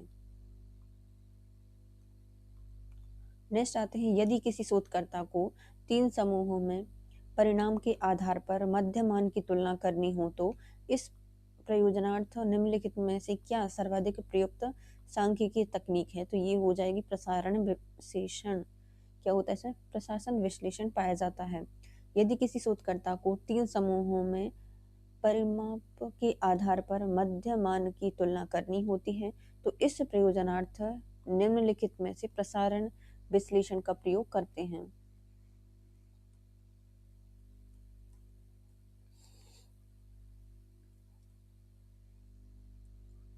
ये दिए गए हैं, इसके क्या समूह दिए, मतलब स्रोत दिए गए हैं, वर्गों का योग दिया गया है, स्वतंत्रता का दर्जा दिया गया है, मध्यमान दिया गया है और एफ अनुपात दिया गया है, एफ मान अनुपात।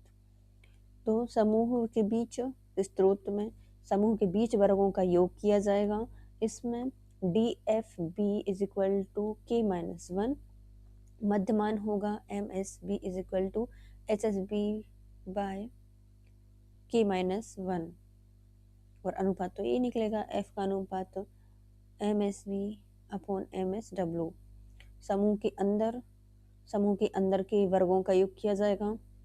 M S W is equal to S S W upon N minus K. योग क्या होता है, S S T is equal to S S B plus S S W. D F T is equal to N minus 1।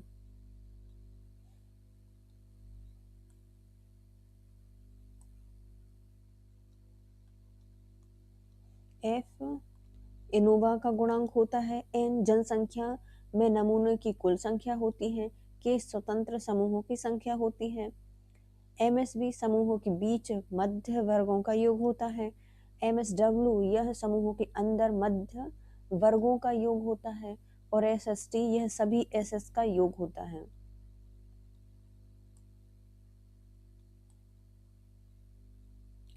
निम्नलिखित में से कथन दिए गए हैं, बताइए। कथन पहला कहता है कि फोकस समूह चर्चा निर्माणात्मक शोध को अंग है, तो ये क्या होता है, पहला सही हो जाएगा। जो फोकस समूह चर्चा होती है यह निर्माणात्मक शोध का अंग होती है।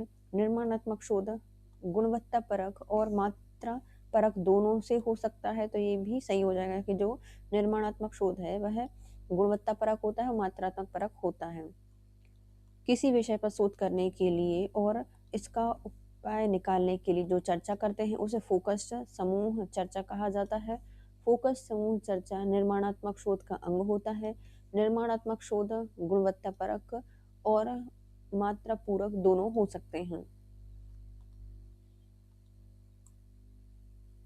आंकड़ों के गुणात्मक विश्लेषण के लक्ष्य में से कौन सा एक होता है, तो आंकड़ों के गुणात्मक विश्लेषण के लक्ष्य होते हैं किसी परिघटना का वर्णन करना। मात्रात्मक विश्लेषण सांख्यिकीय रूप से संख्याओं के साथ परिघटनाओं का वर्णन व्याख्या करने पर आधारित होता है। इसका मुख्य उद्देश्य संख्यात्मक चर और आंकड़ों के माध्यम से घटना के लिए एकत्रित किए गए डेटा की व्याख्या करना होता है। इसमें कंप्यूटेशंस और जो सांख्यिकी तरीके होते हैं वो भी शामिल होते हैं इसमें, कंप्यूटर में भी, और जो सांख्यिकी तकनीक होती है वो भी इसमें शामिल होते हैं। निम्नलिखित में से कौन सी विषय वस्तु विश्लेषण के लाभ होते हैं? तो ऐसी विषय वस्तु जो कि विश्लेषण के लाभ होते हैं वो हो जाएंगी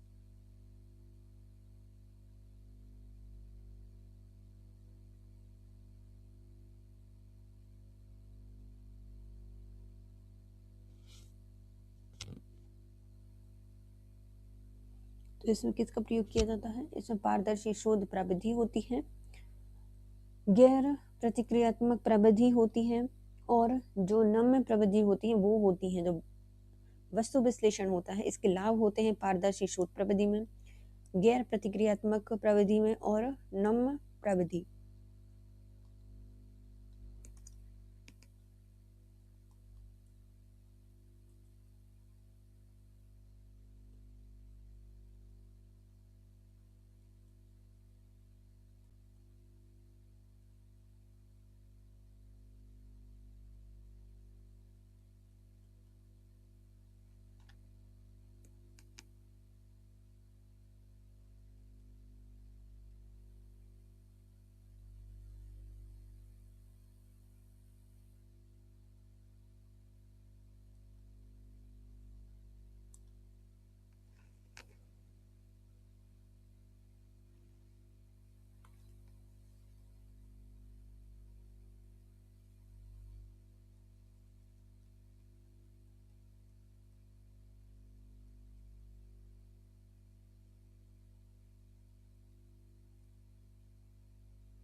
निम्नलिखित में कौन सी विषय वस्तु विश्लेषण के लाभ होते हैं?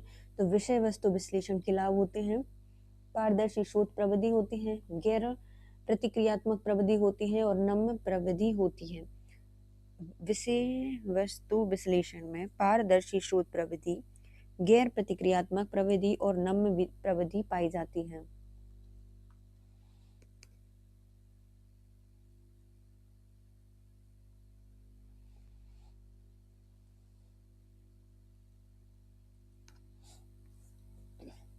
विषय वस्तु विश्लेषण एक शोध उपकरण होता है जिसका उपयोग दिए गए गुणात्मक तथ्य, डाटा के अंदर शब्दों एवं विषयों या अवधारणाओं की उपस्थिति को निर्धारित करने के लिए किया जाता है। यह पारदर्शी शोध प्रविधि गैर प्रतिक्रियात्मक प्रविधि या नम्य प्रविधि है। नेक्स्ट आते हैं, निम्नलिखित में से कौन परिणात्मक शोध विधियों को प्रदर्शित करता है? तो परिणात्मक शोध विधियों को प्रदर्शित करता है सर्वेक्षण शोध, सहसंबंध शोध और वर्णनात्मक शोध। तो परिणात्मक शोध की विधियों को प्रदर्शित करता है सर्वेक्षण शोध, सहसंबंध शोध और वर्णनात्मक शोध। सर्वेक्षण शोध, सहसंबंध शोध और वर्णनात्मक शोध परिणात्मक शोध विधियों को प्रदर्शित करते हैं। सर्वेक्षण करेंगे, सहसंबंध देंगे और केंद्रीय वर्णन करेंगे, वर्णनात्मक शोध। प्रतिभागी पर्यवेक्षणों की तुलना में गुणवत्तापरक साक्षात्कार करने के लिए निम्नलिखित में कौन से लाभ होते हैं? तो इनमें कौन कौन से लाभ होते हैं हम वो देखेंगे। पहला, इसके मुद्दों की व्यापक परास की चर्चा की जाती है। दूसरी, घटनाओं को पुनः संचारित किया जाता है। तीसरा, यह शोध के नीतिपरक पक्षों का अनुपालन किया जाता है। तो ये भी सही हो जाएगा कि जो प्रतिभागी प्रेक्षण होते हैं इसकी तुलना में जो गुणवत्तापरक साक्षात्कार होता है इसके करने के लाभ होते हैं कि मुद्दों के व्यापक परास की चर्चा की जाती है, घटनाओं को पुनः संरचित किया जाता है, शोध के नैतिक नीतिपरक पक्षों का अनुपालन किया जाता है।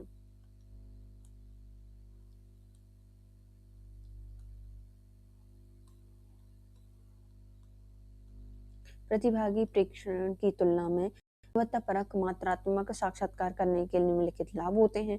मुद्दों की व्यापक परास की चर्चा की जाती है, घटनाओं को पुनः संरचित किया जाता है, शोध के नीतिपरक पक्षों का अनुपालन किया जाता है। मात्रात्मक शोध में अवधारणाओं में या उनके बीच संबंधों की मात्रा के लिए यथातथ्य अनुमान के लिए एक आधार प्रदान करना निम्नलिखित में से किसका प्रकार होता है? तो ये एक प्रकार होता है माप का। मात्रात्मक शोध में अवधारणाओं में या उनके बीच संबंधों की मात्रा के अधिक यथातथ्य अनुमान के लिए एक आधार प्रदान करना, यह माप का एक प्रकार होता है।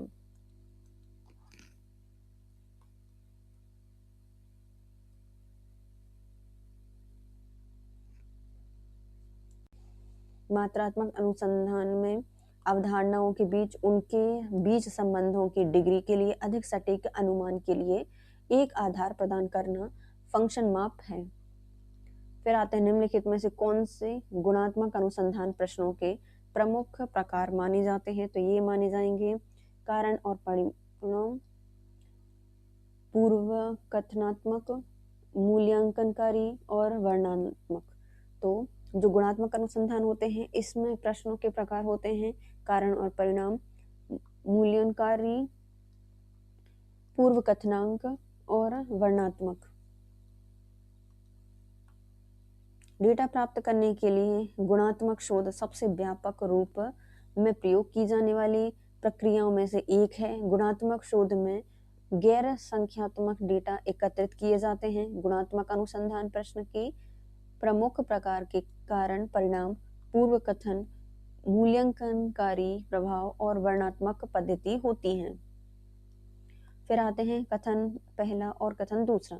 पहला कथन कहता है कि मात्रात्मक शोध विशेषतः अधिक संरचित होता है, जबकि गुणात्मक शोध में शोध उपागम निरापवाद रूप से अवसंरचित होता है। तो पहला क्या हो जाएगा कि सही हो जाएगा कि मात्रात्मक शोध जो विशेषतः अधिक संरचित होता है, जबकि गुणात्मक शोध में शोध उपागम निरापवाद रूप से असंरचित होता है। दूसरा, मात्रात्मक और गुणात्मक दोनों प्रकार के शोध आंकड़ों के न्यूनीकरण से संबंधित होते हैं, तो दोनों क्या हो जाएंगे? सही हो जाएंगे।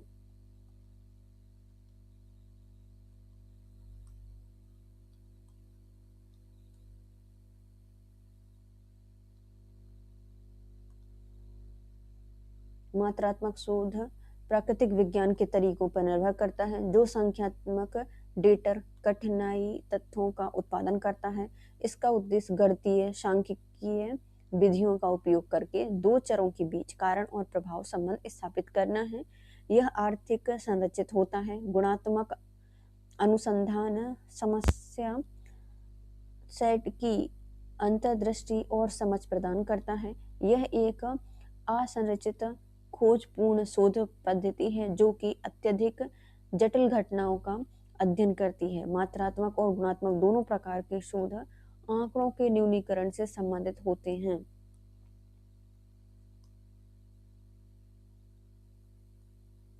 नेक्स्ट आते हैं किसी परीक्षण सांख्यिकी के निम्नलिखित में से किन पी मान के लिए शून्य परिकल्पना के स्वीकार होने की संभावना होती है? तो ये होती है, देखो चयन का विकल्प बी और सी दे रहे हैं, ये मतलब बी और डी। तो किसी मान में पी मान के लिए शून्य परिकल्पना के स्वीकार होने की संभावना होती है। किसी परीक्षण सांख्यिकी में 32% और 0.42 पी मानों के लिए शून्य परिकल्पना के स्वीकार होने की संभावना होती है।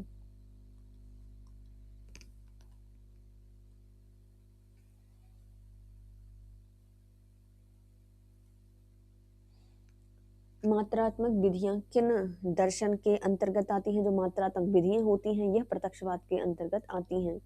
मात्रात्मक प्रविधियां प्रत्यक्षवाद के दर्शन के अंतर्गत आती हैं। प्रत्यक्षवाद फ्रांसीसी दार्शनिकों एवं समाजशास्त्री Henri de Saint Simon Auguste Comte और एमिल दुर्खिम की सोच से उत्पन्न होता है, लेकिन 20वीं शताब्दी की शुरुआत में जर्मन, ऑस्ट्रेलियाई और अमेरिका परंपराओं में विभाजित हो जाता है।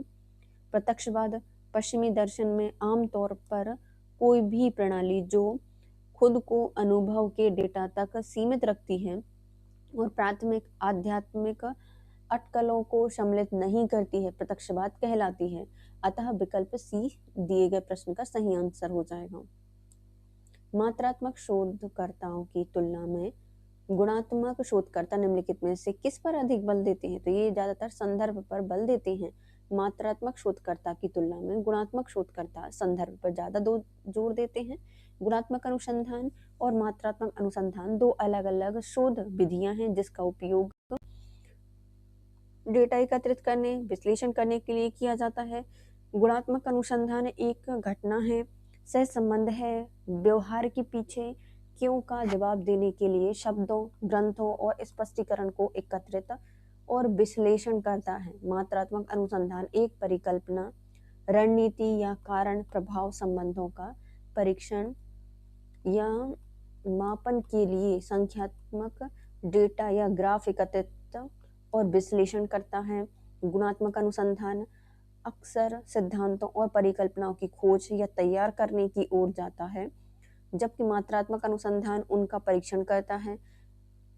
गुणात्मक अनुसंधान व्यक्तिगत खातों और ग्रंथों का उपयोग करता है जो लोगों की भावना और विचारों को दर्शाते हैं, जबकि मात्रात्मक अनुसंधान संख्याओं के पैमाने के आधार पर संख्यात्मक आकलन का प्रयोग करता है।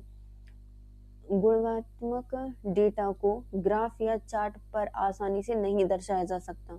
गुणात्मक डेटा व्याख्या के लिए अधिक खुले हैं, जबकि मात्रात्मक डेटा अधिक सटीक होते हैं।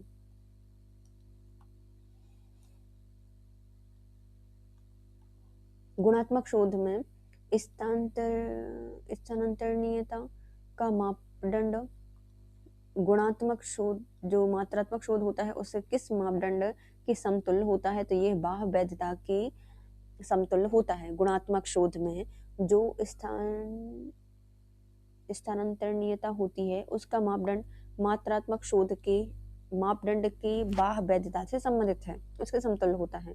बाह्य वैधता वह सीमा होती है जिस पर आप किसी अध्ययन के निष्कर्षों को अन्य स्थितियां, लोग और सेटिंग्स उपायों के लिए सामान्यीकृत कर सकते हैं। दूसरे शब्दों में, क्या हम अपने अध्ययन के निष्कर्षों को व्यापक संदर्भ में लागू कर सकते हैं? गुणात्मक अध्ययनों में बाह्य वैधता को हस्तांतरणीयता के रूप में जाना जाता है। बाह्य वैधता के दो प्रमुख प्रकार होते हैं, जनसंख्या वैधता और पारिस्थितिकी वैधता।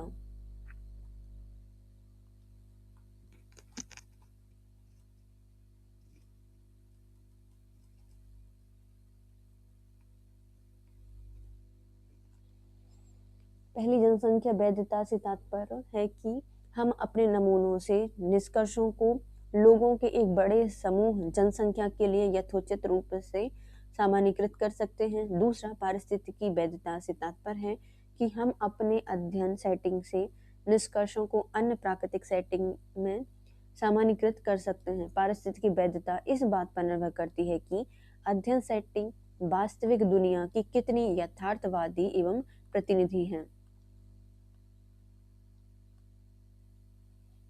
अभिज्ञान शोध प्रश्न और उसके उद्देश्य से संबंधित प्राथमिक अध्ययनों का गुणात्मक रीति से सार, संक्षेपण एवं व्याख्या करने को क्या कहा जाता है? इसे कहा जाता है वृत्तांत पुनरीक्षा। अभिज्ञात शोध प्रश्न और उद्देश्य से संबंधित प्राथमिक अध्ययनों का गुणात्मक रीति से सार, संक्षेपण एवं व्याख्या करने को कहा जाता है वृत्तांत परीक्षा। अभिज्ञात शोध प्रश्न और उद्देश्यों से संबंधित प्राथमिक अध्ययनों का गुणात्मक रीति से सार, सर्वेक्षण और व्याख्या करने को वृत्तांत पुनरीक्षा कहा जाता है। फिर आते हैं कथन और कारण। अभिकथन कहता है कि गुणात्मक शोध में अनन्य केस अभिविन्यास संभव है, इससे बाद में केश परिय या कौश विश्लेषण हो सकता है, तो ये सही हो जाएगा। जो गुणात्मक शोध है इसमें अनन्य केस अभिविन्यास संभव है, इसके बाद केश परिय विश्लेषण होता है, पहला सही है। अभिकल्प सोच अभिकरी शोध गुणात्मक शोध परिणात्मक चिन्ह है, इसकी स्थिति संबंधी परिवर्तन हो सकता है, तो ये भी सही हो जाएगा कि दोनों सही हो जाएंगे। और आर्य की सही व्याख्या करता है कि अभिकल्प लोच होता है, गुणात्मक शोध परिणात्मक चिन्ह होते हैं क्योंकि इसमें स्थिति संबंधी परिवर्तन हो सकता है, तो ये भी सही हो जाएगा। कथन कहता है कि गुणात्मक शोध में अनन्य केश अभिविन्यास संभव है, जिसके बाद में केश परिय क्रॉस विश्लेषण हो सकता है, सत्य है। अभिकल्प लोच गुणात्मक शोध परिणात्मकता चिन्ह होते हैं क्योंकि इसमें स्थिति संबंधी परिवर्तन हो सकते हैं, ये भी सत्य हो जाएगा और अभिकथन की सही व्याख्या करता है। नेक्स्ट आते हैं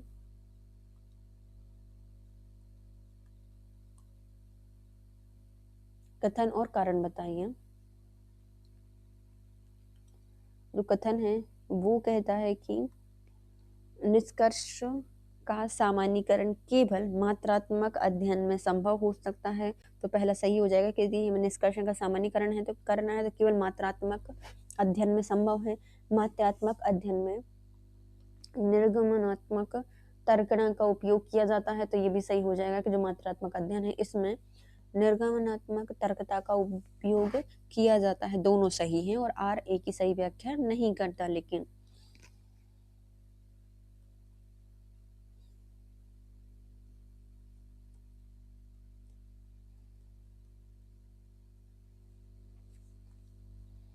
निष्कर्ष के सामान्यीकरण को संभवतः मात्रात्मक शोध में स्वीकार किया जाता है, लेकिन गुणात्मक शोध में यह अधिक विवादास्पद होता है। अतः अभिकथन सत्य है, कारण भी सत्य है।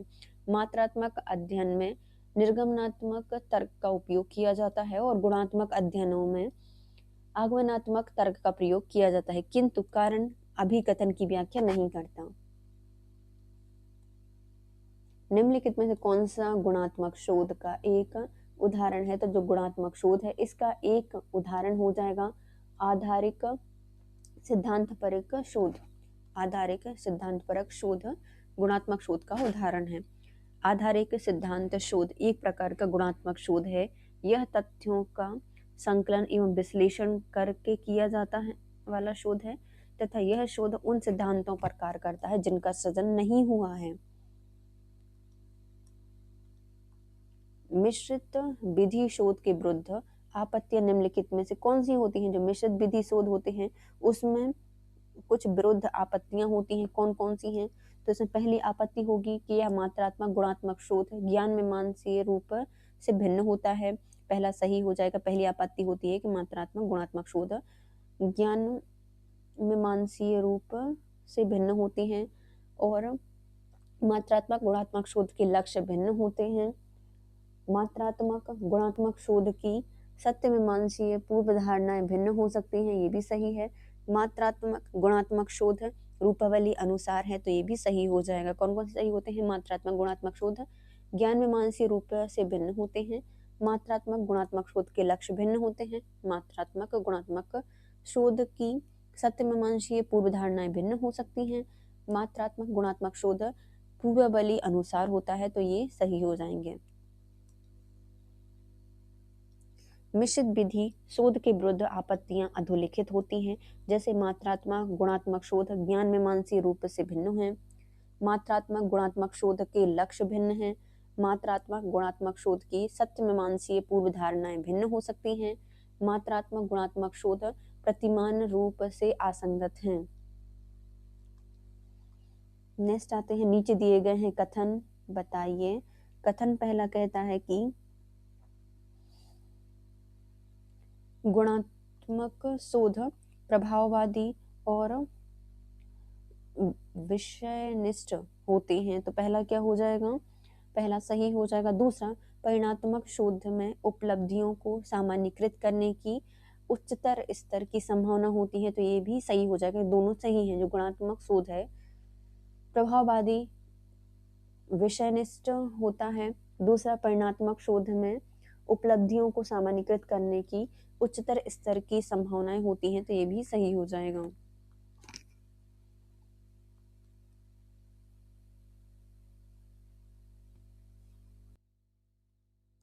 गुणात्मक शोध प्रभाववादी और विषयनिष्ठ होते हैं, वही परिणात्मक शोध में उपलब्धियों को सामान्यीकृत करने की उच्चतर की संभावना होती है, अर्थात दोनों कथन ए और दो दोनों ही सही हो जाएंगे। फिर आता है गुणात्मक शोध और मात्रात्मक शोध में डिफरेंस।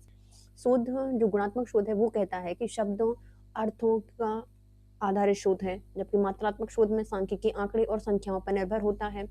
गुणात्मक शोध विचारों और सिद्धांतों को वर्णित करता है, जबकि जो मात्रात्मक शोध है वह सिद्धांत और परिकल्पना है उसके परीक्षण पर निर्भर करता है। गुणात्मक शोध कुछ प्रतिभागियों की आवश्यकता होती है, जबकि मात्रात्मक शोध में बहुत से प्रतिभागियों की आवश्यकता होती है। गुणात्मक शोध शोधकर्ता आधारित शोध होता है, जबकि जो मात्रात्मक शोध है वह प्रतिभागी आधारित शोध होता है। तो देखो, गुणात्मक में शब्द अर्थों पर आधारित शोध होगा, मात्रात्मक संख्या के आंकड़े देखे जाएंगे, गुणात्मक में विचारों और सिद्धांतों को वर्णित किया जाएगा, मात्रात्मक में सिद्धांतों और परिकल्पना का परीक्षण किया जाएगा। गुणात्मक शोध में कुछ प्रतिभागियों की आवश्यकता होगी, जबकि जो मात्रात्मक है बहुत सारी मात्रा में प्रतिभागी चाहिए होंगे। गुणात्मक शोधकर्ता आधारित शोध होता है, जबकि जो मात्रात्मक शोध होता है वह प्रतिभागी आधारित शोध होता है। नेक्स्ट नीचे दिए गए हैं विशेषताओं में से कौन सा गुणात्मक शोध की पहचान होती है। जो गुणात्मक शोध है इसकी मुख्यतः पहचान बताई है इन्होंने कि जो गुणात्मक शोध है इसकी प्रमुख विशेषता है कि ये क्या करेगा, यह प्रतिभागी के परिप्रेक्ष्य में घटनाओं के अवबोध से संबंधित है और यह शोधार्थी वर्तमान और भूतकालिक परिस्थितियों में निर्मम हो जाता है, इससे संबंधित है। और जो इसमें प्रणाली है, शोध प्रक्रिया है, दोनों में लचीलापन होता है। ये दोनों मतलब तीनों ही क्या हो जाएंगे, सही हो जाएंगे। गुणात्मक शोध में परिप्रेक्ष्य में घटनाओं के अवबोध से संबंधित है, वर्तमान भूतकालिक परिस्थितियों के निर्मम से संबंधित है। इसमें प्रणाली एवं शोध प्रक्रिया दोनों ही लचीलापन पाया जाता है। गुणात्मक अनुसंधान की विशेषता अधोलिखित है। यह प्रतिभागी के परिप्रेक्ष्य से घटनाओं की अवबोध से संबंधित है। शोधकर्ता वर्तमान और भूतकालिक परिस्थितियों में निर्मम हो सकता है। इसमें प्रणाली और शोध प्रक्रिया दोनों में लचीलापन होता है। किसी समस्या या परिस्थिति का वर्णन करना अनुसंधान के दृष्टिकोण पर निर्भर करता है। यह अनुसंधान अधिकांशतः वस्तुनिष्ठ होते हैं। यह अनुसंधान समूह केंद्रित, गहन अध्ययन, साक्षात्कार और दस्तावेजों की समीक्षा पर आधारित होता है। सामान्यीकरण की संभावना इसमें कम होती है। नेक्स्ट आते हैं गुणात्मक अनुसंधान के प्रमुख लक्ष्यों की पहचान कीजिए। जो गुणात्मक अनुसंधान है इनके कौन कौन से लक्षण होते हैं उनको बताना है। तो यह आंकड़ों के स्रोतों के रूप में वास्तविक परिस्थितियां इसमें होती हैं। मुख्य सक्रियताओं के रूप में नियंत्रण और अवलोकन इसमें नहीं किया जाता। आंकड़े, शब्द और चित्र रूप ले लेते हैं, ये सही हो जाएगा। कौन कौन से होते हैं गुणात्मक अनुसंधान की पहचान, आंकड़ों के स्रोतों के रूप में वास्तविक परिस्थितियां देखते हैं, आंकड़े, शब्द, चित्रों का रूप ले लेते हैं,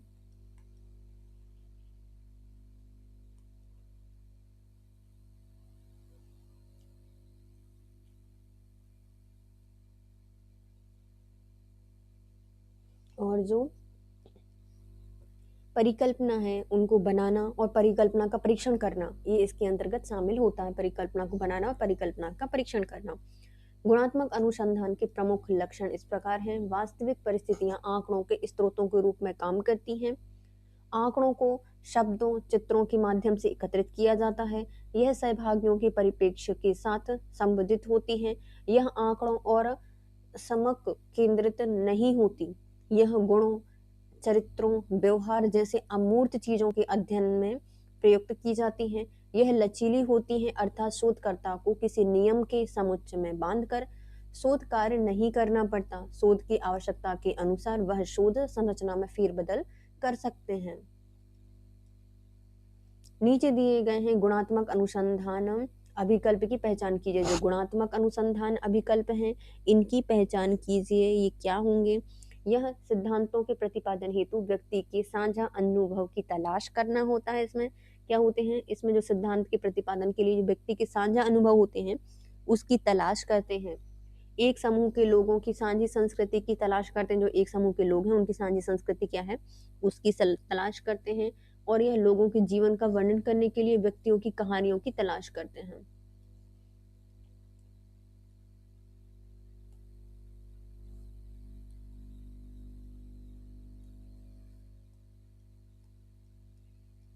सिद्धांत के प्रतिपादन हेतु व्यक्ति के साझा अनुभवों की तलाश करना, एक समूह के लोगों की सांझी संस्कृति की तलाश करना, लोगों के जीवन का वर्णन करने के लिए व्यक्तियों की कहानियों की तलाश करना आदि गुणात्मक अनुसंधान अभिकल्प हैं।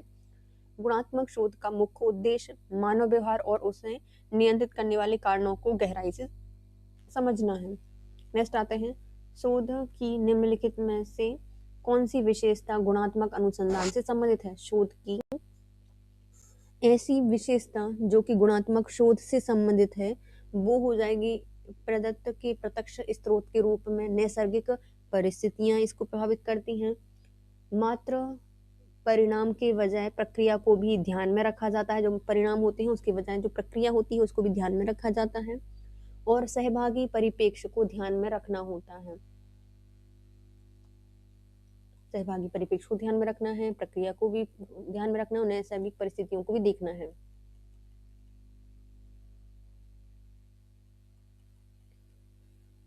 गुणात्मक शोध में चरों का उनके गुणों के आधार पर विश्लेषण होता है। यह आगमन विधि का रूप माना जाता है। इसके प्रमुख गुण इस प्रकार हैं: प्रदत्त के प्रत्यक्ष स्रोत के रूप में नैसर्गिक परिस्थितियां, मात्र परिणाम के बजाय प्रक्रिया को भी ध्यान में रखना, सहभागी परिप्रेक्ष्य को ध्यान में रखना। नेक्स्ट दिए गए हैं कथन पहला और कथन दूसरा। गुणात्मक शोध कुछ खास विशेषताओं को साझा करने वाली विभिन्न शोध रणनीति का परिसूचक एक व्यापक पद होता है। पहला सही है। गुणात्मक शोध में संग्रहित शोध आंकड़े से है तो ये भी सही हो जाएगा। गुणात्मक शोध में संग्रहित शोध आंकड़े से होता है। दोनों ही क्या हो जाएंगे? सही हो जाएंगे। गुणात्मक शोध कुछ खास विशेषता को साझा करने वाली विभिन्न शोध रणनीतियों का परिसूचक एक व्यापक पद है। ये विशेषताएं निम्न हैं: आगमनात्मक तर्क उपागम का प्रयोग, नम्यता, सांख्यिकी की उपकरणों का कम प्रयोग, वास्तविक परिदृश्यों का प्रदत्तों का प्रत्यक्ष स्रोत होना, प्रदत्तों का चित्रों और शब्दों का स्वरूप लेना, कोमल प्रदत्तों का प्रयोग, इसमें लोग, स्थान, वार्तालापों का विवरण होता है। शोधकर्ता अपने शोध परिणामों को संप्रेषित करते समय गुणात्मक शोध विषय में हितधारकों के दृष्टिकोण को भी महत्व देता है। इसमें सम्मिलित होंगी वास्तविक स्थितियों का प्रकटन। शोधकर्ताओं में शोध परिणामों को संप्रेषित करते समय गुणात्मक शोध के विषय में हितधारकों की दृष्टि को महत्व करता है, वास्तविक स्थिति का प्रकटन करता है। जब शोधकर्ता अपने शोध परिणामों को संप्रेषित करते समय गुणात्मक शोध विषय में हितधारकों की दृष्टिकोण को भी महत्व देता है तो ऐसी दशा में इसमें वास्तविक स्थिति का प्रकटन भी शामिल है।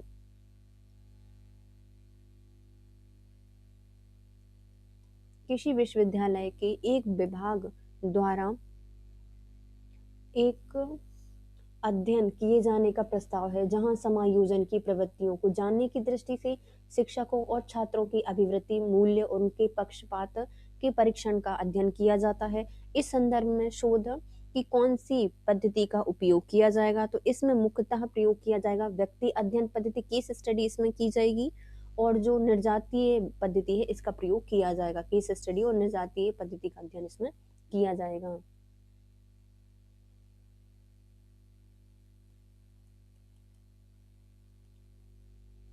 किसी विश्वविद्यालय के एक विभाग द्वारा एक अध्ययन किए जाने का प्रस्ताव है जहां समायोजन की प्रकृति को जानने की दृष्टि से शिक्षकों और छात्रों की अभिवृत्ति, मूल्य, उनके पक्षपात के परीक्षण का अध्ययन किया जाना है।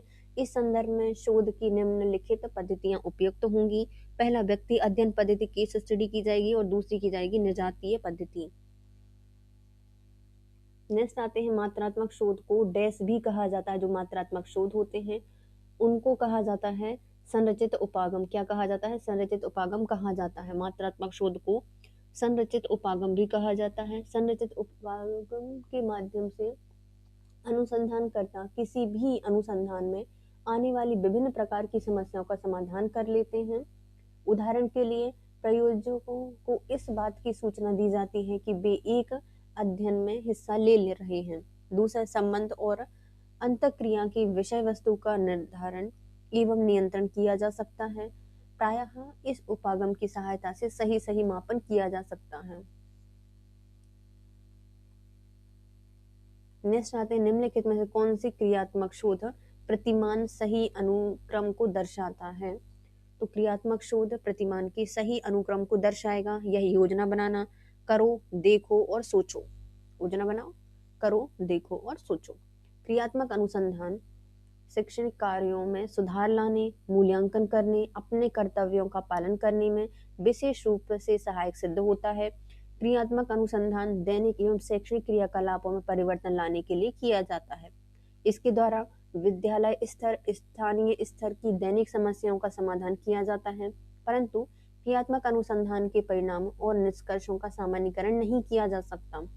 क्रियात्मक शोध प्रतिमान का सही अनुक्रम होगा। योजना बनाओ, करो, देखो और सोचो। गुणात्मक शोध डैश की ओर मात्रात्मक शोध की प्रवृत्ति के कारण उसकी निंदा करता है, तो यह हास्यवाद की ओर मात्रात्मक शोध की प्रवृत्ति के कारण निंदा करता है। गुणात्मक शोध हास्यवाद की ओर मात्रात्मक शोध की प्रवृत्ति के कारण उसकी निंदा करते हैं। गुणात्मक अनुसंधान की क्रियाकलाप गुणात्मक घटनाक्रमों पर केंद्रित रहते हैं, जबकि मात्रात्मक अनुसंधान के अंतर्गत मात्रात्मक प्रकार से मापित हो सकने वाली घटनाओं का अध्ययन किया जाता है।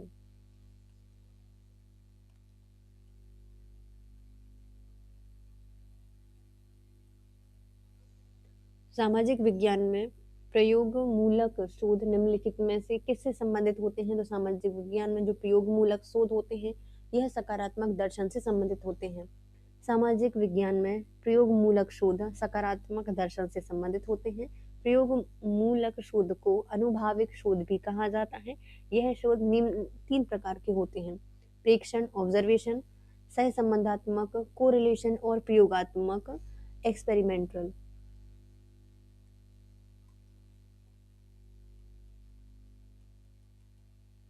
नेक्स्ट आते हैं कार्योत्तर शोध। जब एक अनुसंधानकर्ता को चर पर नियंत्रण नहीं हो तो वह केवल यह बता सकता है कि क्या हो चुका है, अर्थात क्या हो रहा है। ऐसा अनुसंधान क्या कहलाता है? इसे कहा जाता है कार्योत्तर अनुसंधान। जब चरों पर नियंत्रण नहीं होता अनुसंधानकर्ता का, केवल वह बता सकता है कि क्या हो चुका है और क्या हो रहा है, तो ये बताता है कार्योत्तर अनुसंधान।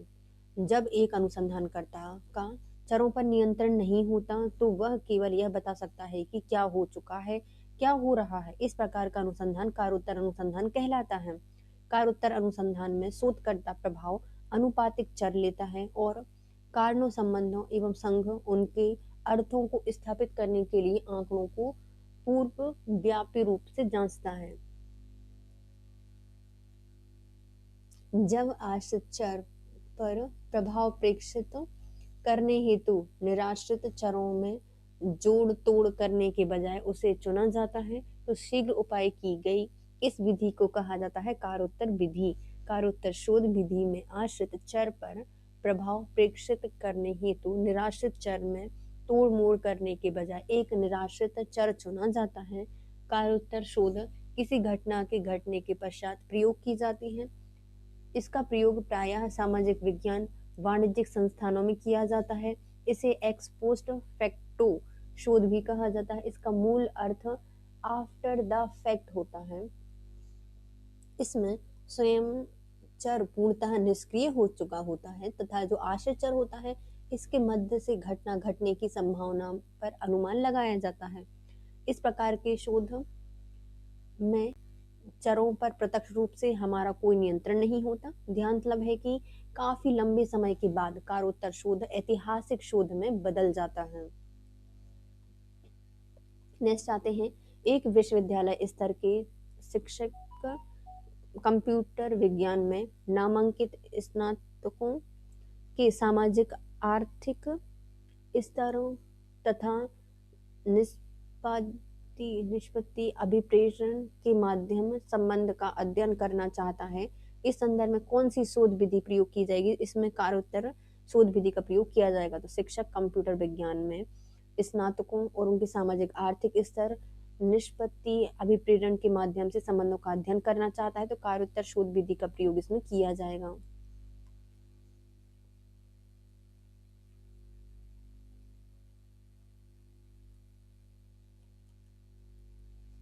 कार्योत्तर शोध विधि उपयुक्त होगी क्योंकि एक विश्वविद्यालय स्तर का शिक्षक कंप्यूटर विज्ञान में नामांकित स्नातकों के सामाजिक आर्थिक स्तर तथा निष्पत्ति अभिप्रेरण के मध्य संबंधों का अध्ययन करना चाहता है। कार्योत्तर शोध विधि का प्रयोग किसी घटना के उपरांत घटना घटने के दौरान किया जाता है। यह मूल रूप से घटना के स्वतंत्र चर से संबंधित होता है। नेक्स्ट आता है, कोई विश्वविद्यालय शिक्षक विद्यार्थियों के सृजनात्मक स्तर के संदर्भ में विशिष्ट प्रोजेक्ट क्रियान्वित करने में उनके निष्पादन का अध्ययन करने की योजना बनाता है, तो यह किस शोध विधि से संबंधित है? तो यह कार्योत्तर विधि से संबंधित है। कोई विद्यालय है, उसके सृजनात्मक स्तर के संदर्भ में विशिष्ट प्रोजेक्ट क्रियान्वित करने के लिए कोई निष्पादित अध्ययन किया जा रहा है, तो उसे कहा जाएगा कार्योत्तर विधि। उपयुक्त संदर्भ में कार्योत्तर विधि उपयोगी होती है, जिसको सामाजिक विज्ञान में प्रयोग में लाई जाती है, किसी घटना के संदर्भ में आयोजित की जाती है। इस शोध में चर पर प्रत्यक्ष रूप से हमारा कोई नियंत्रण नहीं होता। काफी लंबे समय बाद यह शोध ऐतिहासिक शोध में परिवर्तित हो जाती है। किसी विश्वविद्यालय के एक शिक्षक का यह विचार है कि ग्रामीण बच्चों की उपलब्धि और उनकी आकांक्षाओं के स्तर के चयन के संबंध का अध्ययन किया जाए। इस विषय की दृष्टि में शोध कि कौन सा शोध अभिकल्प सबसे अधिक उपयुक्त होगा, तो ये होगा कार्योत्तर शोध विधि सबसे ज्यादा प्रयोग की जाएगी। इसमें बच्चों की उपलब्धि आकांक्षाओं के स्तर का अध्ययन किया जाएगा।